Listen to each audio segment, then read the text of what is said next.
Good morning my dear student, my dear friends और मेरे दोस्तों।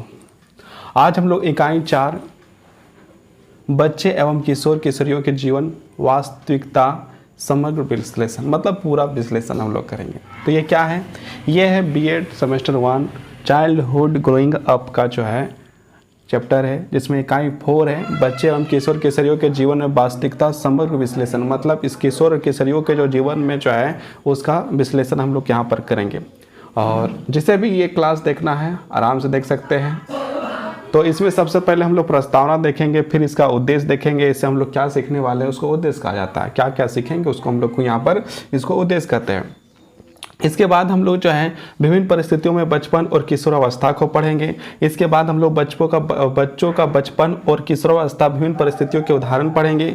बच्चों एवं किशोर किशोरियों के संदर्भ में उसके अभिभावकों एवं शिक्षकों की धारणाएं मतलब क्या उसके अभिभावक की क्या धारणाएं हैं, शिक्षकों की क्या धारणाएं हैं, उसके बारे में पढ़ेंगे। उसके बाद हम लोग कक्षाई विमर्श में बच्चों के एवं किशोर किशोरियों के जीवन वास्तविकताओं की शामिल करना है मतलब क्लास में जो होने वाले जो क्लास है उसमें जो है कि हम लोग जो उसके बारे में डिस्कस करेंगे। इसके बाद सारांश है, शब्दावली है, अभ्यास प्रश्न उत्तर है, संदर्भ सूची एवं उपयोगी पठन सामग्री है, निबंधात्मक प्रश्न है, निबंधात्मक प्रश्न है। ये मतलब ये बहुत छोटा सा चैप्टर है, ये जो ज़्यादा से ज़्यादा जो 40 से 45 मिनट में ये कंप्लीट हो जाएगा। तो आप लोग जो है कि आप लोग पढ़ रहे हैं बीएड सेमेस्टर 1 और ये है बाल अवस्था एवं विकास मतलब इसको इंग्लिश में चाइल्डहुड ग्रोइंग अप कहा जाता है। इकाई 4 पढ़ रहे हैं जिसमें जो है बच्चे एवं किशोर किशोरियों के जीवन में वास्तविक समग्र विश्लेषण मतलब पूरी तरह से विश्लेषण के बारे में हम लोग पढ़ेंगे।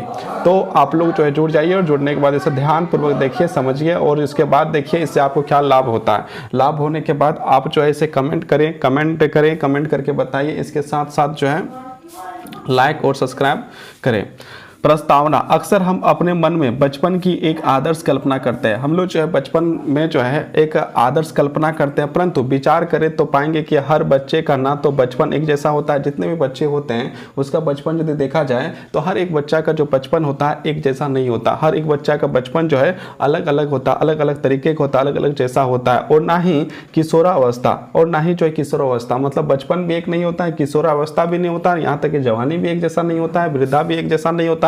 सबका जो है बचपन हर चीज जो है अलग अलग होता है। चाहे वह हमारा खुद का बचपन हो, हमारा खुद का बचपन मतलब हम लोग का जो खुद का बचपन हो तो हम लोग देखेंगे तो उसमें जो है एक नहीं है। हमारा खुद का बचपन हो या अपने परिवार में भाई बहनों का बचपन हो या फिर हम लोग का परिवार में जो है भाई बहन है उन लोग का बचपन हो, हर किसी का बचपन का जो है अलग अलग होता है। आस पड़ोस के बच्चों का बचपन हो या फिर दूर दराज के गाँवों शहरों रहने वाले बच्चों का बचपन हो, सबके बचपन का अनुभव समान नहीं है। मतलब हर एक व्यक्ति का जो है हर एक बच्चे का जो है बचपन जो एक जैसा नहीं है, अलग अलग है। और सबका यदि देखा जाए तो समानता नहीं पाई जाती, कुछ न कुछ बहुत समानता पाई भी जाती है तो बहुत ही कम पाया जाता है। सबका अनुभव अलग अलग होता है। उसी तरह सबके लिए किशोरावस्था का संदर्भ भी अलग अलग होता है। इसी तरह जो है हम लोग देखे जाए तो किशोरावस्था भी जो है अलग अलग होता है। हम पाते हैं कि एक ही घर में एक लड़के और लड़की से उसके माता पिता का बर्ताव बहुत भिन्न प्रकार का होता है। मतलब एक लड़का हो और एक लड़की हो, उसका भी जो है देखा जाए तो दोनों पर जो है भिन्न प्रकार का जो है मतलब भिन्न प्रकार के होते हैं, बर्ताव जो है कि भिन्न प्रकार का होता है जिसका उसके व्यक्तित्व विकास पर गहरा असर पड़ता है। इससे जो है कि वो बच्चा जो है या बच्ची है उस पर जो है गहरा असर पड़ता है। इसलिए यह स्पष्ट है कि हर बच्चे के बचपन और किशोरावस्था के जीवन में वास्तविकता विशिष्ट होती है। मतलब हर एक बच्चे का जो है अपना अपना एक विशेष जीवन होता है, अपना एक विशेष अनुभव होता है, अपना एक विशेष बौद्धिक विकास होता है, एक अपना मतलब एक अपना जो है विशेष कार्य होता है। एक शिक्षक या शिक्षिका के लिए इसे समझाना बहुत जरूरी है। एक शिक्षक या शिक्षिका के बारे में देखा जाए तो इसे समझाना बहुत जरूरी है ताकि वह अपने स्कूल के बच्चों के जीवन और परिस्थितियों के प्रति संवेदनशील हो सके।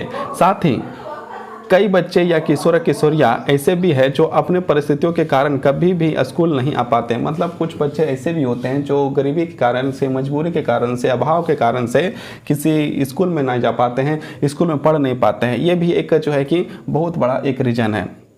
हम अपने आसपास वैसे बच्चों को भी देखते हैं लेकिन शायद ही उनकी जीवन वास्तविकता के बारे में संवेदनशील रहती है।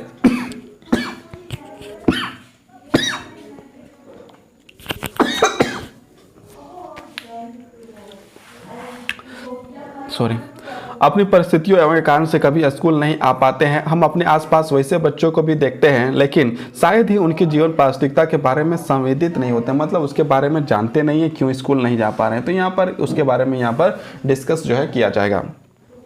इस इकाई में विभिन्न प्रसंगों उदाहरणों के माध्यम से बचपन और किशोरावस्था में बच्चों की जीवन परिस्थितियों के बारे में विश्लेषण प्रस्तुत किया जा रहा है। साथ ही बचपन का किशोरावस्था से लेकर सामाजिक धारणाओं की चर्चा भी की जाती है। मतलब यहाँ पर जो आपको जो है बचपन और किशोरावस्था को दोनों को जोड़कर देखने का प्रयास करेगा और आपको समझाने का प्रयास करेगा कि ये देखिए किस प्रकार की जो है अभाव प्रभाव जो है क्या है, ये सारी चीज यहाँ पर जो है कि विश्लेषण किया जाएगा। क्योंकि बच्चे के बचपन या किशोरावस्था के आकार देने में उन धारणाओं का विशेष भूमिका होता है। जो किशोरावस्था होता है वो कहीं ना कहीं जो बाल्य अवस्था से ही निकला हुआ शिशुअवस्था बाल्य अवस्था का जो है कि पृष्ठभूमि होती है।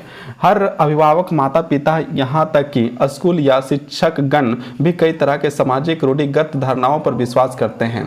मतलब बहुत सारे ऐसे माता पिता हो या फिर जो है शिक्षक हो, भी जो है बहुत सारे जो है मतलब बहुत सारे लोग जो है अंधविश्वासों में रूढ़िवादियों में जो है कि विश्वास करते हैं। बच्चों के बचपन या किशोरावस्था को नियंत्रित करने का प्रयास करते हैं और जो है उन्हें कंट्रोल करने का प्रयास करते हैं। बच्चों का बचपन कैसा हो या किशोरावस्था में उन्हें कैसा बर्ताव करना चाहिए यह हर समाज में नैतिक विमर्श का केंद्र रहता है। अतः इन बिंदुओं पर शिक्षक की एक साफ समझ होनी चाहिए और उन्हें सही तरीके से बचपन और किशोरावस्था के मुद्दे को अपनी कक्षाओं में भी लाना चाहिए। इस इकाई के माध्यम से वैसी समझ बनाने का प्रयास किया जाएगा। और यहीं पर जो इस इकाई से जो हम लोग ये प्रस्तावना था और इसमें जो है कि हम लोग ये समझाया गया कि हम लोग जो है कि क्या हम लोग यहाँ पर जो है पढ़ने वाले हैं। अब देखते हैं उद्देश्य क्या है, इसके उद्देश्य क्या है, मतलब इसको पढ़ने के बाद हमें मिलेगा क्या, हम सीखेंगे क्या। तो यहाँ पर देखते हैं उद्देश्य क्या है। प्रस्तुत इकाई के अध्ययन के पश्चात बता सकेंगे कि बच्चों के बचपन के जीवन परिस्थितियों में किस प्रकार का अंतर है।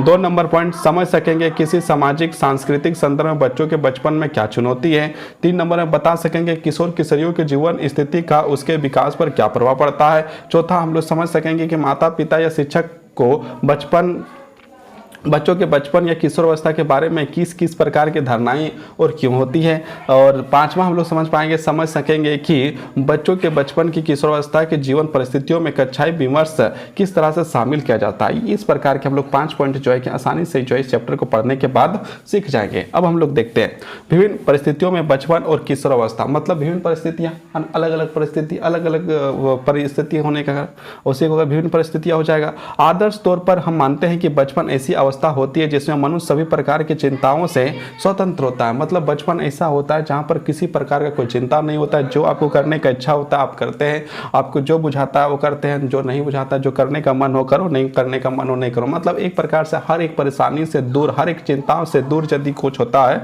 तो वो जो है बचपन होता है। यह अवस्था उत्साह, उमंग व सुनहरे सपनों से भरी होता है। ये जो इस बचपन होता है वह जो उत्साह का, उमंग का और सुनहरे सपनों से भरा होता है। परंतु बहुत सारे बच्चों के लिए ऐसा आदर्श बचपन का स्वप्न जैसा ही होता है, लेकिन ऐसा जो बचपन बहुत सारे बच्चों का ऐसा होता है जो ऐसा सपना जैसा होता है, मतलब ऐसा नहीं हो पाता है क्योंकि उनकी जीवन परिस्थितियों बहुत ही विषम एवं विकट होती है।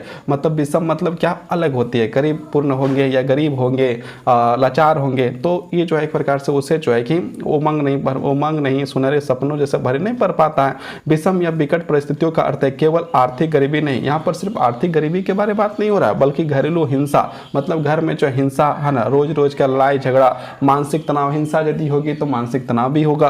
तनाव के साथ साथ पारिवारिक उपेक्षा जो है किया जाता है या अपेक्षा किया जाता है, जैसे कारणों से उसके बचपन का किशोरावस्था की गहराई से प्रभावित करता है। ये किशोरावस्था जो है कि बहुत गहराई से प्रभावित करता है। इसलिए केवल आर्थिक पृष्ठभूमि के आधार पर किसी बच्चे के बचपन या मतलब किसी आर्थिक से नहीं देखा जाए, आर्थिक आधार पर किशोरावस्था के बारे में निष्कर्ष नहीं निकाला जा सकता। मतलब आर्थिक यदि बढ़िया है या कम है तो उसके अनुसार से हम जो है उसका बचपन नहीं निकाल सकते। यह आवश्यक है कि सामाजिक संस्कृति के साथ साथ बच्चों के जीवन पर उनके आर्थिक संदर्भ में गहरा असर जरूर पड़ता है। नीचे दी गई सारणी में बच्चों के बचपन और किशोरावस्था के कुछ उदाहरण परिस्थितियों को दर्शाया गया है। आप इस सारणी में अपने अनुभव से और परिस्थितियों को जोड़ सकते हैं। और जो है यहाँ पर जो सारणी जो दिया गया है, इस सारणी में हम लोग जो है अपने से अपने से भी जो है कि बहुत सारे परिस्थितियों को जो है जोड़ सकते हैं, जिससे जो है एक बच्चा, एक बचपन वाले बच्चा या मतलब किशोरावस्था वाला बच्चा या फिर बाल्य अवस्था वाला बच्चा जो है वो जो है कि प्रभावित हो जाता है और अपना विकास करने में थोड़ा सा रुकावट पैदा करता है। तो यहाँ पर देखते हैं हम लोग का पहला पॉइंट दिया हुआ है एकल, देखिए यहाँ पर ऊपर लिखा है बचपन एवं किशोरावस्था में सम्मिलित जीवन का सम्मिलित परिस्थितियों के उदाहरण, बहुत सारे परिस्थितियों का एक उदाहरण यहाँ पर दिखाया जा रहा है। पॉइंट नंबर 1 में लिखा एकल परिवार में बचपन एवं किशोरावस्था। एकल परिवार जो होता है उसमें किस तरह से होता है, संयुक्त परिवार में बचपन एवं किशोरावस्था, पारिवारिक कलह में बचपन एवं किशोरावस्था, गरीबी परिवार में बचपन, मतलब एकल परिवार मतलब एक परिवार है ना, जैसे माता पिता और बच्चे हैं, उसमें जो है किशोरावस्था किस प्रकार से होगा। संयुक्त परिवार मतलब माता पिता, दादा दादी, नाना नानी, चाचा चाची, काका काकी जो है वो सारे लोग हैं, उसे जो संयुक्त परिवार कहा जाएगा। पारिवारिक कलह, पारिवारिक कलह मतलब क्या हो गया, घर में जो लड़ाई झगड़ा जो है उसमें जो बचपन कैसा होगा। गरीब परिवार में बचपन मतलब गरीब परिवार जो है उसमें जो है किस प्रकार का बचपन होगा। सुविधाओं से संपन्न परिस्थितियों में बचपन किस, जो माने कि ऐसा घर जहाँ पर जो हर प्रकार की सुविधा है वहाँ पर किस तरह का बचपन होगा। रूढ़िगत मान्यताओं से ग्रस्त परिवार में बचपन, जो रूढ़िगत वास्ता है, रूढ़िगत मतलब पुरानी परंपराओं को और जो है गलत परंपराओं को भी मानता है, उसमें जो है कि किस प्रकार का बचपन होगा। आधुनिक ख्यालों वाले परिवार, माने आधुनिक ख्यालों वाले जो है कि मतलब सपने देखते हैं हम बड़े आदमी बनेंगे लेकिन कैसे बनेंगे पता ही नहीं है ना। गरीब है लेकिन वो बड़ा बनना चाहता है, किस तरह बनेगा कोई जानकारी नहीं, लेकिन खाली सपना देखता है, काम करने के लिए कुछ नहीं करता है। तो ऐसा परिवार में भी जो बचपन कैसा होगा। बाल मजदूरी में फंसा बचपन एवं किशोरावस्था, बाल मजदूरी जो हो रहा है, बाल मजदूरी जो है कि बच्चों का जो बाल मजदूरी होता है उसमें बचपन का विकास कैसे होगा। ग्रामीण परिदृश्य में बचपन की परिस्थितियां, ग्रामीण परिदृश्य जो देखा जाए, ग्राम मतलब घर, गांव जो है कि कैसा है उसके अनुसार से बचपन का विकास किस प्रकार से हो रहा है, ये भी हम लोग यहाँ पर देख सकते हैं। 10वां पॉइंट यहाँ पर हम लोग देखें तो 10वां पॉइंट है शहरी संदर्भ में बचपन, मतलब शहर में जो है कैसा बचपन है। अकेले बच्चे का बचपन मतलब माता पिता भाई बहन कोई नहीं है, अनाथ बच्चा है, उसका जो बचपन कैसा होगा। अकेले बच्चे का बचपन यहाँ पर वही लिखा है, शहरी संदर्भ में बचपन, शहर का जो बच्चा का उसका कैसा बचपन है। अकेले बच्चे का बचपन, जिसका कोई नहीं है उसका बचपन कैसा है। अपने भाई बहनों के साथ बचपन, अपने भाई बहनों के साथ जो उसका भाई बहन है तो उसके साथ का बचपन कैसा है। फुटपाथ पर जीवन व्यतीत करने वाला बच्चों का बचपन, बहुत सारे ऐसे बच्चे आपको दिखाई देते हैं जो फुटपाथ में आपको दिखाई देते हैं, जिसका ना तो खाने का पता, ना पिता का पता, ना माता का पिता, ना घर का पता, ना परिवार का पता, उसका बचपन कैसा होगा यहाँ पर उसका दिखाई देता है। अच्छे विद्यालयों में पढ़ने वाले बच्चों का बचपन, अच्छे विद्यालयों में पढ़ने वाले जो बच्चे होते हैं उसका बचपन कैसा होता है उसके बारे में यहाँ देखा जाता है। लड़कियों का बचपन एवं किशोरावस्था, लड़कियों को यदि देखा जाए तो उसका बचपन और किशोरावस्था किस प्रकार से होता है। लड़कों का बचपन एवं किशोरावस्था, लड़कों का जो बचपन और किशोरावस्था को देखिए ध्यान से तो कैसा होता है। इसके बाद यहाँ पर जो शांत क्षेत्रों में रहने वाले बच्चों का बचपन एवं किशोरावस्था, मतलब जो शांत सर्वोच्च इलाका है जहाँ पर जो है कि लोग जो है कि अपने पढ़ाई लिखाई में ध्यान देते हैं और आगे बढ़ने का जो काम करते हैं, उससे जगह में बचपन का जो है किस प्रकार का बचपन है, ये चीज़ के बारे में यहाँ चर्चा किया गया है। तकनीकी एवं मीडिया उपकरणों के अति प्रभाव में बच्चों का बचपन एवं किशोरावस्था, बदलते सामाजिक मूल्यों प्रभावों में बच्चों का बचपन किशोरावस्था, धार्मिक संस्कृतियों के माहौल में बचपन, ये इस प्रकार के बचपन यहाँ पर 20 पॉइंट दिया गया है। यहाँ पर हम लोग अपने से भी बचपन को जोड़ सकते हैं और ज़्यादा जोड़ सकते हैं। गरीबी में बचपन, अमीरी में बचपन है ना, ये सारे बचपन हम लोग जो है और चाहे तो जोड़ सकते हैं। इसके बाद हम लोग जो है कि आगे देखते हैं, आगे जो है कि हम लोग आगे बढ़ते हैं। 20 पॉइंट यहाँ कंप्लीट हो गया। 20 पॉइंट में हम लोग यहाँ पर बताया गया है कि 20 पॉइंट में हम लोग क्या बताया गया है कि ये बचपन जो है कि अलग अलग जगह में बचपन किस प्रकार से होते हैं, किस प्रकार के नहीं होते और किस प्रकार के जो बच्चों का जो विकास होता है, इसके बारे में चर्चा की गई है। तो हम लोग यहाँ पर देख रहे थे, यहाँ पर 20 पॉइंट जो है यहाँ पर लिखा हुआ है, जिसमें से बच्चों का जो है कहाँ पर किस तरह का बचपन बीतता है इसके बारे में हमको जानकारी मिलता है। और सारे यहाँ पर देखा जाए तो और हम लोग यहाँ पर जो है जोड़ सकते हैं, अपने से भी जो है कि बना सकते हैं पॉइंट। लेकिन यहाँ पर देखिए ये सारे पॉइंट यदि है भाई बहनों के साथ बचपन या फुटपाथ में जीवन बचपन या विद्यालय में या अमीर व्यक्ति का जो बचपन या गरीब व्यक्ति का बचपन, हर एक बचपन जो है और किशोरावस्था जो अलग अलग होता है, अलग अलग प्रभाव होता है, अलग अलग जैसापन होता है। अब यहाँ पर देखिए हम लोग आगे बढ़ते हैं। बचपन का अनुभव कुछ इस बात पर निर्भर करता है कि बच्चा लड़का या लड़की है, मतलब बचपन ये भी बात पर निर्भर करता है कि वो लड़का है या लड़की है, किस धर्म का है, इस पर भी निर्भर करता है कि किस धर्म का है, किस जाति का है, वह समुदाय का है, परिवार की आर्थिक स्थिति कैसी है, परिवार के सदस्य कितने हैं आदि। इन सब के कारण भी बच्चे के बचपन के संदर्भ में विविधता दिखाई देती है। इसके कारण से भी जो है कि बचपन में जो है विविधता दिखाई देती है। आप अपने स्थायी परिवेश में निवारस्थ विभिन्न समुदाय की जानकारी प्राप्त करें और उनके आधार पर उपयुक्त सारणी का समृद्ध करें। मतलब क्या है, अपने आसपास जाइए और वहाँ पर देखिए किस प्रकार का जो है कि बचपन है उसको आपको अनुकरण करना है और देखना है, उसको जो है कि यहाँ पर नोट करना है और सारणी बनाना है। अब हम लोग आगे देखते हैं। भारत में विश्व के सर्वाधिक बाल मजदूर है। भारत में देखा जाए तो यहाँ पर जो लिखा हुआ उसके अनुसार देखा जाए तो भारत में विश्व में सर्वाधिक बाल मजदूर है। लाखों बच्चे अत्यधिक जोखिम भरे उद्योगों में लगे हुए हैं। बहुत सारे बच्चे ऐसे हैं जो जोखिम भरे उद्योगों में लगे हुए, जैसे आतिशबाजी, दिया सलाई उद्योग, गलीचे बुनना, शीशा उद्योग, चूड़ी उद्योग, बीड़ी उद्योग, कोयला उद्योग, कोयला और पत्थर की खानों में काम करना, बागानों में काम करना आदि। हम सभी बागानों का काम तो कोई भी अपने मन से भी कर लेगा, लेकिन ये सारे जो है कि लिखा हुआ है वो थोड़ा बड़ा पॉइंट है। हम सभी भी कहीं ना कहीं बच्चों के चाय की दुकानों पर काम करते हुए देखते हैं, मतलब चाय की दुकान में, होटलों पर बर्तन मांजते हुए, स्कूटर साइकिल रिपेयर की दुकान पर काम करते, या बूट पॉलिश मतलब जूता पॉलिश करते हुए, कचरा बीनते हुए अथवा बैलून बेचते हुए देखते हैं। बैलून बेचते हुए देख लें, या बूट पॉलिश मतलब जूता पॉलिश करते हुए, या कचरा को जो है बीनते हुए, जो है कचरा उठाते हुए हम लोग देख लेते हैं। कौन सा बच्चा चाहेगा कि सुबह जल्दी उठकर लोगों का जूठन साफ करे? कौन सा बच्चा ऐसा है जो इस बात को सोचेगा कि हम सुबह उठेंगे और सबका जूठा साफ करेंगे, या ठंड में ठंडे पानी से कप प्लेट और बर्तन साफ करेंगे, और ठंड में जो है ठंडा पानी से जो है कप प्लेट को साफ करेंगे, या फिर कांच, बारूद, जूट में साथ डालकर दिन भर पीसता रहे, या फिर जो ये चीज को जो है पीसता रहे। हमने बस अंडों और रेलवे स्टेशनों बस अड्डों, यहाँ पर लिखा है बस अड्डों और रेलवे स्टेशनों, देश के महानगरों के रेलवे स्टेशन पर भी ऐसे दृश्य देखते हैं जहां बाल मजदूर काम करते हैं या भीख मांगते ही दिखाई देते हैं। बहुत सारे बच्चे ऐसे होते हैं जो काम करते तो दिखते हैं, साथ में बहुत सारे ऐसे बच्चे होते हैं जहां पर आपको भीख मांगते हुए दिखाई देते हैं। हमारे देश के लाखों बच्चों का बचपन एक किशोरावस्था की वास्तविक परिस्थितियां हैं, पर हम उसके प्रति संवेदनशील नहीं हो पाते हैं। मतलब कि क्या हमें उनके प्रति संवेदनशील हो पाते हैं? नहीं हो पाते हैं, है ना, नहीं हो पाते हैं। अब आगे देखते हैं, आगे जो है कि संवेदनशील भी होता है तो बहुत कम ही हो पाता है। सारे लोग का जो है देख के दया करना से बड़ी बात नहीं है, देख कर उसकी मदद करना बड़ी बात होती है। कई बच्चों के ना तो माँ बाप होते हैं, बहुत सारे ऐसे बच्चे होते हैं जैसे जो माँ बाप छोड़ देते हैं या फिर जो उनके होते ही नहीं है। कई बच्चों के ना तो माँ बाप होते और ना ही कोई घर परिवार होता है। ऐसे बच्चों को अपना बचपन कई बार अपने विकट परिस्थितियों से होकर अस्वास्थ्यकारी स्थितियों में अपर्याप्त भोजन, मतलब क्या, स्वस्थ नहीं है, मतलब शरीर स्वस्थ नहीं है, अपर्याप्त भोजन है, मतलब खाने के लिए जो है खाना नहीं है, कुपोषण है। कुपोषण मतलब जब खाना ही नहीं है तो कुपोषण का शिकार तो ऑटोमेटिक हो जाएगा। फटे हाल मतलब कपड़ा उपड़ा नहीं है, अपना जीवन यापन करना पड़ता है। पिछड़े पहाड़ी गांवों में या शहरों के गरीब बस्तियों के बच्चों की स्थिति भी लगभग इसी तरह देखी जा सकती है। उसी तरह गरीबी रेखा के नीचे जीवन यापन करने वाले परिवार अति शांत सड़क किनारे कच्चा घर बनाकर रहते हैं। बहुत सारे ऐसे भी लोग होते हैं जो कच्चा घर बनाकर रहते हैं, उसके बच्चे यदि पैदा होंगे तो वहीं पर कच्चे घर में होंगे, वही स्थिति परिस्थिति को देखते हैं, वही वातावरण में रहते हैं, तो उसका विकास भी उसी तरह होता है।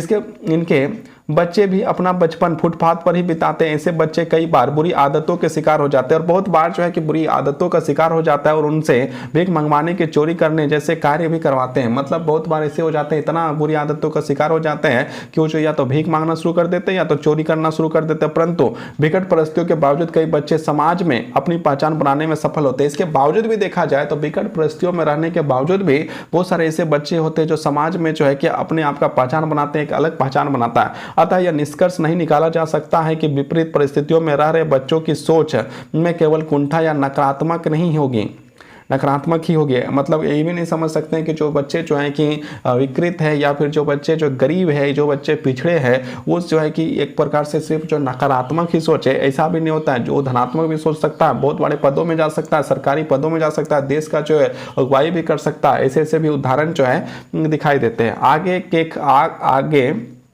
के खंड में हम ऐसे कुछ परिस्थितियों के उदाहरण का अध्ययन करेंगे जो बचपन एवं किशोरावस्था की चुनौतियां तथा विविधताओं को समझने में मदद करेंगे। और आगे जब हम लोग का अगला चैप्टर जब पढ़ेंगे तो इसमें हम लोग को इस प्रकार के जो नकारात्मक धनात्मक के बारे में, कुंठा के बारे में जो है जिक्र होगा, और उसके बारे में हम लोग और बेहतरीन तरीका से हम लोग पढ़ेंगे। अब जो यहाँ पर एक क्रियाकलाप है, जो क्रियाकलाप को हम लोग देखते हैं, तो क्रियाकलाप में क्या लिखा हुआ है, स्थानीय परिवेश में स्थित विभिन्न समुदाय की सूची बनाई। मतलब स्थानीय मतलब जहाँ पर आप है वहाँ पर जो है कि विभिन्न समुदाय की सूची बनाए। किसी एक समुदाय के बच्चे के बचपन का अध्ययन उसकी सामाजिक, सांस्कृतिक, शैक्षणिक, आर्थिक स्थिति के आधार पर करें तथा प्राप्त निष्कर्ष से उनके बचपन को स्वस्थ एवं सुरुचिपूर्ण बनाने के लिए सुझाव दें। मतलब आपको बनाना है और उसके बाद उसको सुझाव भी देना है। तो ये आपको यहाँ पर करना है। और आगे हम लोग बढ़ते हैं, आगे हम लोग बढ़ के यहाँ पर पहुँच जाते हैं 4.3.1 बच्चों का बचपन और किशोरावस्था विभिन्न परिस्थितियों के उदाहरण।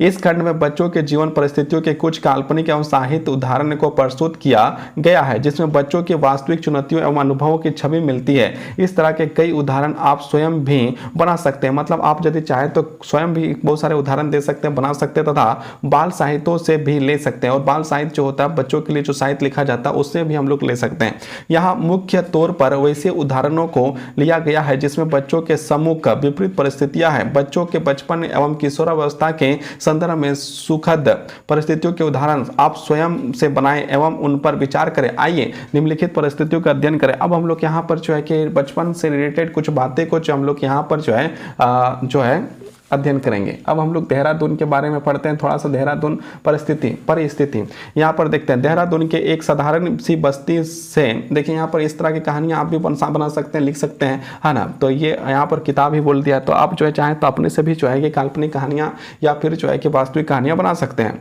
अब देखिए यहाँ पर आगे हम लोग बढ़ते हैं। देहरादून के एक साधारण सी बस्ती में सरिता अपने परिवार के साथ रहती है। सरिता एक लड़की है जो अपने परिवार के साथ रहती है। वो 11 साल की, इसकी एज यदि देखा जाए तो उसका एज जो है 11 साल हो रहा है। सरिता की माँ कपड़ों की सिलाई करती है और सरिता की जो माँ है वो कपड़ों की सिलाई करती है। पिता ठेले में फल बेचते हैं। जो पिता है मतलब पिताजी है वो ठेले में जो फल बेचते हैं। सरिता का छोटा सा भाई भी है। सरिता का एक छोटा सा भाई है जो 3 साल का है। माँ बाप के काम पर जाने के कारण सरिता को ही अपने भाई का ख्याल रखना होता है। और जो है कि माँ बाप दोनों जब काम करने के लिए चल जाते हैं तो पता नहीं सिलाई मशीन को जो है कहाँ पर हुआ है ना, तो माँ भी चल गई सिलाई मशीन। यहाँ पर ये कहानी में जो है कि थोड़ा सा हमको त्रुटि लगता है क्योंकि बहुत सारे लोग जो है कि सिलाई मशीन जो चलाते हैं तो वहाँ पर जो है अपना यदि चलाते हैं तो अपना बच्चा को रखने के लिए व्यवस्था हो जाता है, या घर में चलाते हैं या दुकान में चलाते हैं, दोनों जगह में जगह मिल जाता है। लेकिन यहाँ पर जिस तरह की बात कहा गई है उसको जो है कि हम लोग देखते हैं और आगे बढ़ते हैं। सरिता को पढ़ना अच्छा लगता है। सरिता को जो पढ़ना अच्छा लगता है इसलिए वह स्कूल जाने का मौका नहीं छोड़ती है और जब भी स्कूल जाने का मौका मिलता है तो जरूर जाती है। लेकिन ऐसा कम ही हो पाता है कि क्योंकि उसे घर का बहुत सारा काम करना पड़ता है और साथ में भाई का भी संभालना पड़ता है। सरिता बड़ी होकर नर्स बनना चाहती है जिससे वह अपनी बस्ती के बीमार लोगों की देखभाल कर सकती है। मतलब लक्ष्य बहुत ही छोटा है लेकिन लक्ष्य है। और लक्ष्य क्या है? नर्स बनने का एक जो लक्ष्य है। सरिता जो है नर्स बनना चाहती है और वो जो है कि अपने गाँव के, ये देखिए लक्ष्य कितना छोटा है, और नर्स बनना चाहती है। नर्स एक छोटा सा पद हो जाएगा लेकिन देखिए बड़ा सोच क्या है? बड़ा सोच यहाँ पर ये है कि वो जो अपने गांव के जो गरीब बस्ती जो है उसमें बीमार लोगों की देखभाल करना चाहती है, उसे आगे बढ़ाना चाहती है। मतलब क्या है कि आप जो है छोटा सा भी पद में यदि जा रहे हैं तो वहाँ से भी आप जो है कि अपने गाँव के लिए, अपने समाज के लिए, अपने देश के लिए, अपने मतलब इस पृथ्वी के लिए आप बहुत सारे कार्य को जो है कर सकते हैं, है ना। तो ये बात यहाँ पर आपको देखने को मिलती है। मतलब कि देखिए बनना चाहती है नर्स लेकिन सेवा जो है अपने पूरा गाँव का जो है करना चाहती है। मतलब सोच कितना बड़ा है। बस्ती में सटे हुए एक निम्न मध्यवर्गीय कॉलोनी में राजेश रहता है। वह 10 साल का लड़का, वह जो है 10 साल का लड़का, उसके माता पिता उनको खूब पढ़ाना चाहता है। उनके माता पिता जो राजेश को खूब पढ़ाना चाहता है लेकिन उसका मन पढ़ने में नहीं लगता। वह हमेशा दूसरे बच्चों से झगड़ता रहता है और जो राजेश जो है कि हरदम जो है दूसरे बच्चों पर झगड़ता है।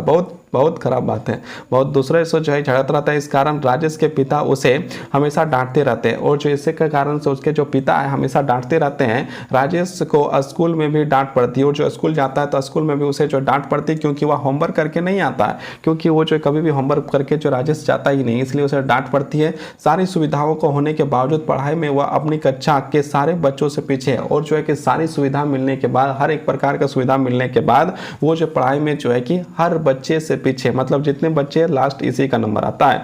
इसके कारण बाकी बच्चे उसका मजाक उड़ाते हैं और इससे जो है कि देखने के बाद जो बाकी सारे बच्चे जो है उसका मजाक उड़ाते हैं। पढ़ाई को लेकर उसके ऊपर माता पिता जो दबाव है उसके कारण वह अब झूठ भी बोलने लगा। अब जो दबाव के कारण से जो है कि माता पिता का दबाव पढ़ाई के कारण, तो इसके कारण से जो राजेश जो है झूठ भी बोलता है।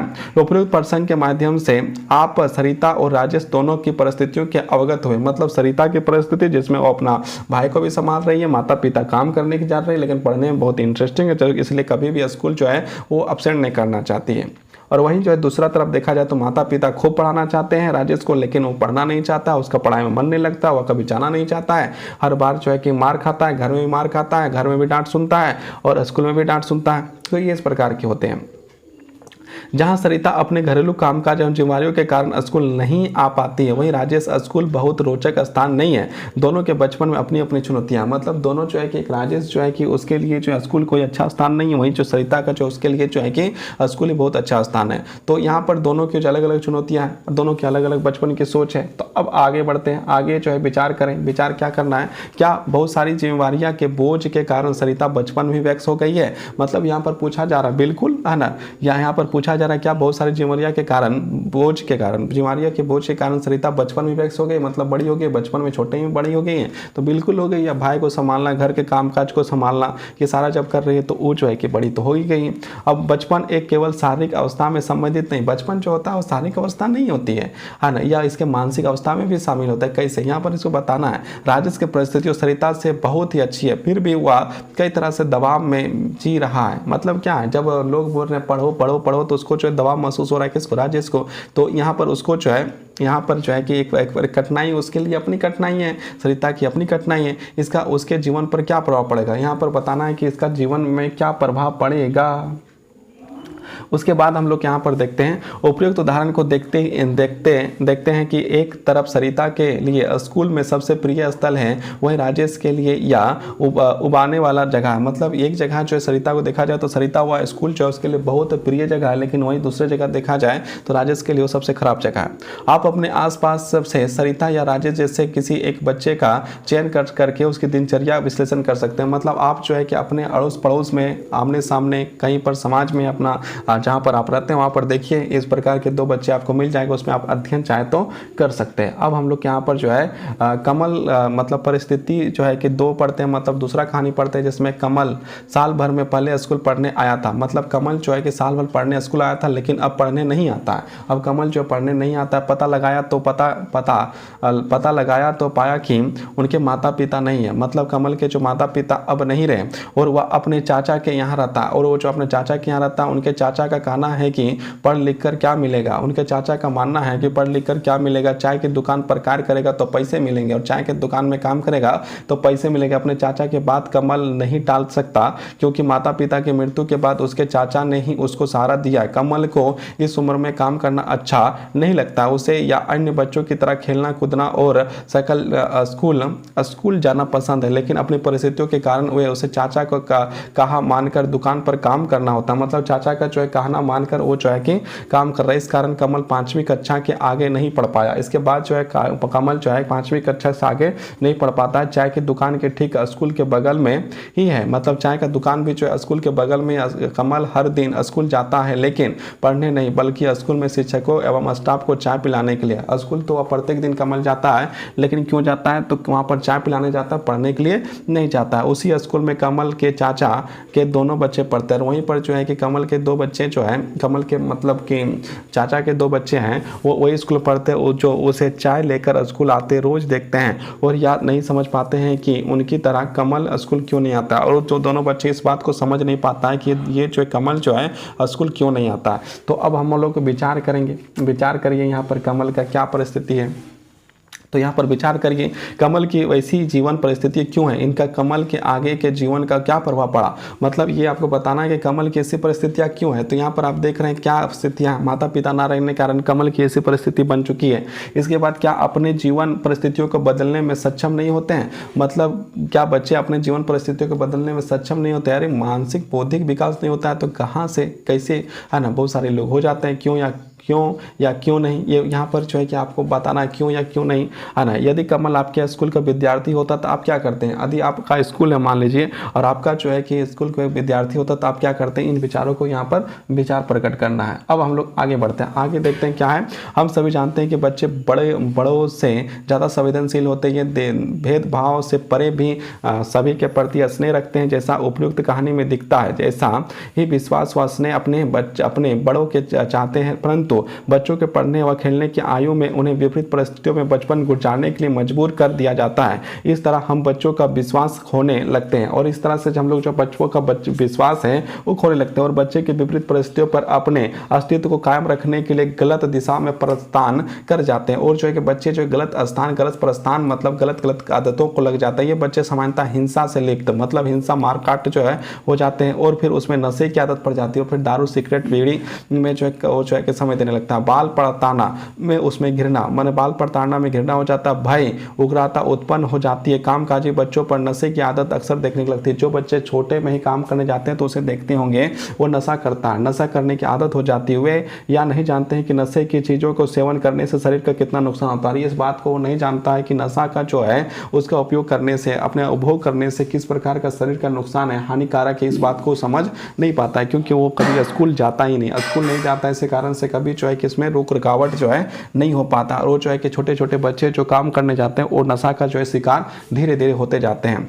उनकी शारीरिक क्षमता पर क्या प्रभाव पड़ता है, उनकी शारीरिक क्षमता पर क्या प्रभाव पड़ता है, उन्हें कौन कौन सी बीमारियां हो सकती है। ऐसी परिस्थितियों में जीवन यापन कर रहे कई बच्चे बहुत ही प्रतिभाशाली होते हैं, लेकिन इसके बावजूद भी इस प्रकार के जो परिस्थितियों में होने वाले बच्चों में से कई बच्चे जो है बहुत ही प्रतिभाशाली होते हैं जो अपनी परिस्थितियों को बदलने के लिए निरंतर प्रयास करते रहते हैं। हमारे समाज में कई उदाहरण है जिसमें ऐसी परिस्थितियों में निकल कर आए बच्चों को किशोरियों ने समाज सम्मुख प्रेरणादायक उदाहरण प्रस्तुत किए। ऐसे छोटे छोटे बच्चे जो सामाजिक अभाव के कारण से वो जो कभी जो लगता था कि आगे नहीं बढ़ पाते या नहीं बढ़ पाएंगे, वो सारे बच्चे जो आगे बढ़कर जो है कि देश के लिए काम किए, समाज के लिए काम किया, अपने देश समाज और परिवार के लिए काम किए हैं, अपने लिए काम किए हैं और इसमें जो है कि एक बहुत बड़ा प्रेरणा का स्रोत बने हुए हैं। यहाँ पर हम लोग कमल की कहानी को फिर एक बार निष्कर्ष निकालते हैं।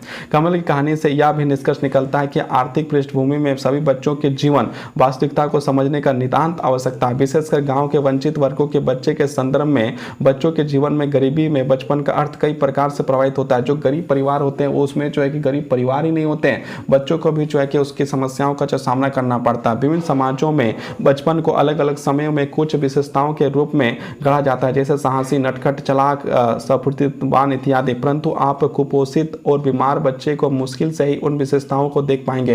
जो बच्चा बीमार रहता है वो कहाँ उसमें फुर्ती होगी, कहाँ उसमें साहस होगी, वो कहाँ मतलब कि समाज के साथ जुड़ के काम कर पाएगा। ऐसी परिस्थितियों में बच्चों का बचपन भूख, बीमारी और कुपोषण द्वारा नष्ट कर दिया जाती है। मतलब जो बच्चे का बचपन है वो सब भूख के कारण से नष्ट हो जाता है, उसको जो है अभाव के कारण से नष्ट हो जाता है, कुपोषण के कारण से नष्ट हो जाता है। वो जो है कि बड़ों की तरह सोचने लगता है, काम के बारे में सोचने लगता है, पैसा कमाने के बारे में सोचने लगता है। आज के समय में एक और परिस्थितियों में गांव के बच्चों को अलग तरह से प्रभावित करता किया है। वहाँ बच्चों और पिता के संबंधों में निष्क्रियता आई है जो उनके पारिवारिक जीवन को प्रभाव डाल देती है। कामकाज के कारण अक्सर पिता या माता पिता दोनों ही अपने बच्चों से उतना समय नहीं दे पाते जितने की जरूरत है। मतलब क्या है कि बच्चे के जो माता पिता है अपने काम के कारण से पैसा कमाने के चक्कर में, या फिर पैसा ना हो तो फिर परिवार चलेगा नहीं, इसके लिए कमाने के चक्कर में माता पिता जो अपने बच्चों को उतना समय नहीं दे पाते जितनी बच्चों की जो है आवश्यकताएं होती है। ऐसी परिस्थितियों का गहरा असर बच्चों के मनोभाव में, उसके मानसिक भाव में, उसके बौद्धिक विकास में जो है बच्चों के बौद्धिक विकास में ये पड़ता है, ये जो है पड़ता ही पड़ता है। अब हम लोग परिस्थिति नंबर 3, अब हम लोग किसान के गांव में एक कहानी पढ़ते हैं। किसान गांव का एक किसना यहाँ पर देखिए, किसना जो है किसान का बेटा होगा, है ना। किसना गांव का एक किसान था। किसना जो है गांव का एक किसान था, सीधा साधा और मेहनती किसान। दिन भर खेत पर लगा रहता था, मतलब दिन भर जो है खूब मेहनत करता था, खूब काम करता था, मेहनत करता था। गांव में उसका मान था, मतलब उसके गांव में जो उसका बहुत मान था, लोग उसे बहुत मानते थे, बड़ी साख थी उसकी, बहुत ही इज्जत थी उसकी। कितनी ही किसना की एक बेटी थी जिसका नाम था लाली। लाली बहुत ही समझदार थी, हमेशा खुश रहती थी। लाली के 3 छोटे भाई भी थे और जो लाली के जो है 3 छोटे छोटे भाई भी थे उनसे बहुत प्यार था, उसे भाई भी उसे बहुत चाहते थे। भाई बहन में बड़ा मेल था। किसना यह देख बहुत खुश होता था। किसना जो अपना बच्चों को इस प्रकार से देखकर बहुत ही खुश होता था, लेकिन उसके मन में एक टीस थी, यह टीस से उसे बहुत सलाती थी। वह बेचैन हो उठता था। घर का सारा बोझ लाली पर ही पड़ गया था। मतलब कि जो है एक प्रकार से देखा जाए तो पूरा का पूरा घर का बोझ जो है लाली पर पड़ गया था। कल की सी बात है, देखते देखते 5 बरस गुजर गए। लाली की माँ का जाप बिगड़ गया था, है ना, जाप मतलब तबीयत बिगड़ गया। वह चल बसी थी, कृष्णा के सामने अंधेरा छा गया था, उसका सब कुछ लुट गया था। मतलब कृष्णा के सामने जो है एक प्रकार से अंधेरा छा गया था, सब कुछ खत्म हो गया। मतलब कि परिवार को संभालना, परिवार को आगे बढ़ाना कृष्णा की एक जो है कि मतलब अब जो है वो सब प्रॉब्लम हो रहा था। घर उजड़ गया था, कहीं का नहीं रहा। वह छोटे छोटे 4 टायरों को देख उनका मन भर उठता था। कई दिनों तक सुध बुध खोए रहता था, लेकिन टायरों को ख्याल तो करना ही था। मतलब अपने बच्चों को जो ख्याल करना ही था। 4 बच्चे थे, जिसमें से एक बहन और 3 भाया हुआ करते थे, जो मतलब एक प्रकार से जो है कि कृष्णा को बहुत प्रॉब्लम होने जैसा लग रहा था, लेकिन ख्याल तो रखना ही था। इसके बाद आगे देखते हैं, लाली यह सब चुपचाप देखती रहती थी। लाली जो है उसकी बेटी जो है कि ये सारी चीज़ों को जो है चुपचाप देखती रहती थी, खोई रहती थी। भाइयों को अपने से चिपकाए रखती थी और भाइयों को जो है अपने के साथ जो है चिपकाए रखती थी। बापू की हालात देखकर उसका मन भर आता था, और बापू का जो हालात, जिस प्रकार की परिस्थिति था, जिस प्रकार का मानसिक दबाव था, जिस प्रकार का तनाव था, उस तनाव को देखकर लाली का जो है मन भर आता था। उसको दुख होता था, चुपके चुपके कभी रो लेती थी, और धीरे धीरे कभी चुपके चुपके जो है लाली कभी रो भी लेती थी। कई दिनों तक चूल्हा नहीं जला, कई दिनों तक जो है चूल्हा तक नहीं जला, खाना तक नहीं बना। 5 पड़ोस से कब तक काम चलता, और 5 पड़ोस जो है कि जैसे गांव में होता है तो मतलब चूल्हा वूल्हा नहीं जलता या खाना वाला नहीं बनता तो पड़ोसी जो है कि हेल्प कर देते हैं, कुछ खाना देते हैं। लेकिन कितना दिन तक पड़ोसी जो है खाना देगा। लाली ने अपने को संभाला, घर को संभाला, मतलब लाली जो अपने आप को भी संभाली और जो है घर को भी संभाली, काम में जुट गई, घर में मन लगाने लगी। कुछ मन का बोझ भी हल्का हुआ। छोटी सी लाली बड़ी हो गई थी। अब जो है छोटी सी जो लाली थी वो बड़ी हो गई थी। लगा बचपन तो कभी था ही नहीं। ऐसा हुआ कि जो है कि लगा कि बचपन जो है लाली का कभी था ही नहीं। मतलब वो जो बचपन नहीं, वो बड़ी मतलब छोटे से ही तो बड़ी हो गई थी। यहाँ पर जो है स्रोत जो है सालनी, क्या नाम है, ऐसे सालनी लाली लेखक दिनेश पुरोहित, इसमें जहाँ से ये लिया गया है। विचार करने की बात है, विचार क्या किया जाए। उपयुक्त कहानी को लाली की जो परिस्थिति है उसका उसके बचपन का प्रभाव पड़ेगा। क्यों नहीं पड़ेगा, जब उसको जो है कि एक प्रकार से बड़ा होकर सोचना पड़ रहा है। बचपन की एज यदि देखा जाए छोटा है, लेकिन उसकी सोच जो है बहुत बड़ा करके सोच रहा है। वो मतलब कि एक तरह वैक्स होकर सोच रही है, अपने घर को संभाल रही है, अपने भाइयों को संभाल रही है, अपने परिवार को संभाल रही है। तो एक प्रकार से उसका बचपन जो है क्या है, बचपन ही जो है बड़ी हो गई है। क्या आपने अपने आसपास के परिवेश में लाली के बचपन जैसी परिस्थितियों को देखा? इस प्रकार का परिस्थिति आप अपने घर के सामने में, अपने पड़ोसी में, अपने परिवार में या फिर जो है कि अपने समाज में कहीं इस तरह का देखा? उन परिस्थितियों को ध्यान में रखकर एक कहानी अपने शब्दों में वर्णित करिए, और इस सारी कहानियों को मन के रखते हुए जो है कि अपने शब्दों में कहानी को वर्णित किया गया, करने के लिए कहा गया। उपरोक्त कहानी के आधार पर हम गाँव में रहने वाले उन बच्चों के जीवन के परिस्थितियों का चित्रण कर सकते हैं। मतलब इस कहानी को देखते हुए हम लोग जो है उस गांव में रहने वाले, किसी भी गांव में रहने वाली इस तरह की परिस्थितियों के बच्चों को हम लोग जो है सोच सकते हैं, समझ सकते हैं, देख सकते हैं, विचार कर सकते हैं, जो कई परिस्थितियों के कारण स्वाभाविक उम्र से पहले ही सयानी हो जाती है। मतलब वो जो है कि वैक्स हो जाती है। अपने बचपन से ही सीधे वैक्स अथवा अवस्था में पहुंचने वाली इन लड़कियों के जीवन में सही मायने में किशोरावस्था कभी आता ही नहीं है। ऐसी लड़कियों को यदि देखा जाए तो सही मायने में इन्हें जो है किशोरावस्था आता ही नहीं है, तो पहले ही बचपन में ही जो है वैक्स हो जाती है और ये जो है कि काम करने लगती है, अपने परिवार को संभालने लगती है, अपने घर को संभालने लगती है, ये सारी चीज़ को करने लगती है। आर्थिक परिस्थिति चुनौतियों के साथ साथ वह किसी बच्चे का लड़का या लड़की होना भी उनकी अपनी जीवन परिस्थितियों पर निर्धारित करता है। समाज में हम अक्सर पाते हैं कि लड़के और लड़कियों के मध्य विभेद करने में सामाजिक प्रक्रिया जन्म के साथ प्रारंभ हो जाती है। मतलब जन्म जैसे ही होता है उस समय से जो है विभेद होने लगता है, लेकिन आज जो है कुछ कमी आई है, इस प्रकार की विभेद जो है कमी आ रही है। इसका प्रभाव हर किशोर किशोरी के जीवन पर पड़ता है, चाहे वे किसी भी वर्ग या समुदाय से आते हो। आइए हम इस संदर्भ में निम्नलिखित परिस्थितियों का अध्ययन करें। अब हम लोग जो है कि और एक कहानी जो है कि यहाँ पर हम लोग देखते हैं, जो बहुत छोटी सी कहानी आनंदी जो एक लड़की है। आनंदी का जन्म हल्दानी के एक समृद्ध परिवार में हुआ था। मतलब एक समृद्ध परिवार वहाँ पर था। आनंदी के स्कूल में एनसीसी का परीक्षण भी दिया जा रहा है, जिससे प्रेरित होकर उसे सेना के अधिकारी बनने का मन था।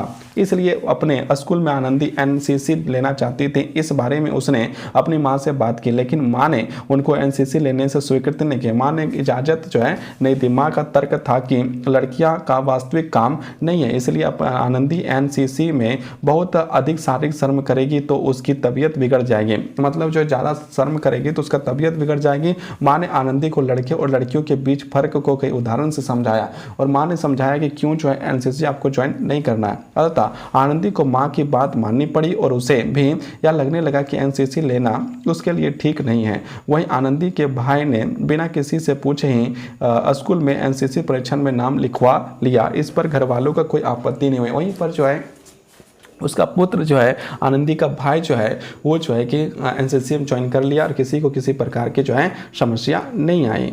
अब यहाँ पर जो हम लोग विचार करेंगे इस बात में, तो विचार करते हैं। तो विचार क्या है, आनंदी की माँ को जो तर्क था उसके पीछे का मूल कारण क्या हो सकता है, मूल कारण क्या हो सकता है, इसके बारे में चर्चा करना है। क्या किसी बच्चे का लड़की या लड़का होना उसकी जीवन परिस्थितियों को गहराई से प्रभावित करता है? कुछ उदाहरण से प्रस्तुत करें। सामाजिक धारणाओं से बच्चों के बचपन और किशोरावस्था पर क्या प्रभाव पड़ता है? उपयुक्त कहानी के आधार पर विश्लेषण करिए। यहाँ पर जो विश्लेषित करने के लिए कहा गया है। आगे और बढ़ते हैं, आगे और जो है कि हम लोग बढ़ते हैं, आगे क्या होता है देखते हैं।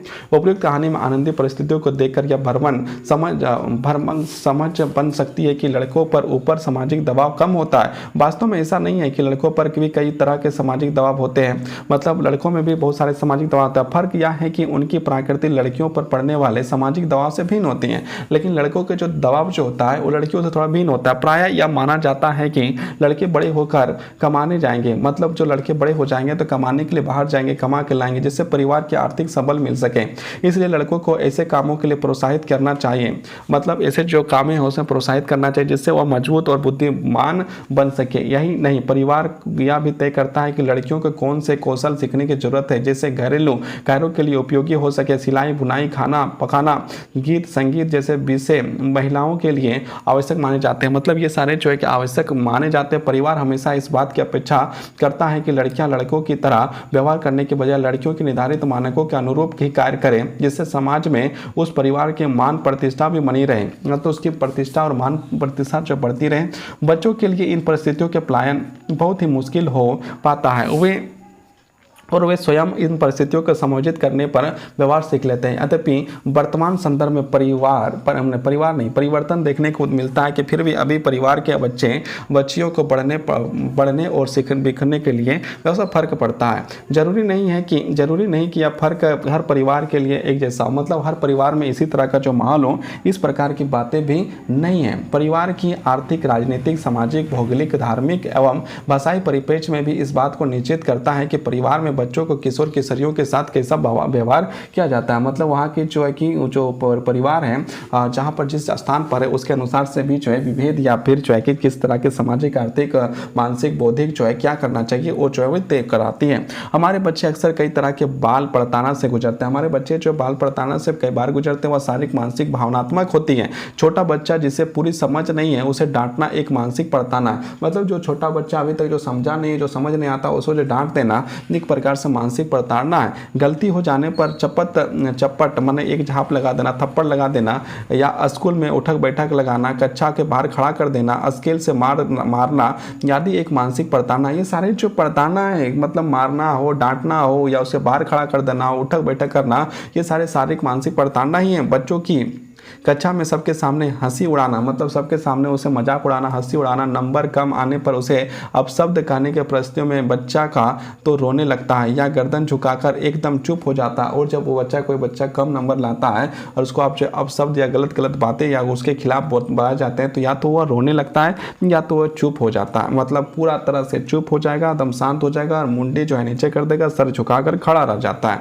इसी तरह आगे देखते गर्दन झुकाकर एकदम चुप हो जाता है। इन सभी बातों से बच्चों की भावनात्मक ठेस पहुंचती है, जिससे वह अपने साथियों व अन्य शिक्षकों के सामने आने से कतराता, और जो अपने साथियों के साथ आने से, अपने शिक्षकों के सामने आने से कतराता है। उसे लगता है कि वे सब उसे पुनः प्रताड़ित करेंगे। उसे लगता है कि फिर हम जाएंगे तो उसे जो है कि हमारा शिक्षक, मेरा दोस्त, मेरा सारे लोग जो मजाक उड़ाएंगे, प्रताड़ित करेंगे। इसी तरह प्रतियोगी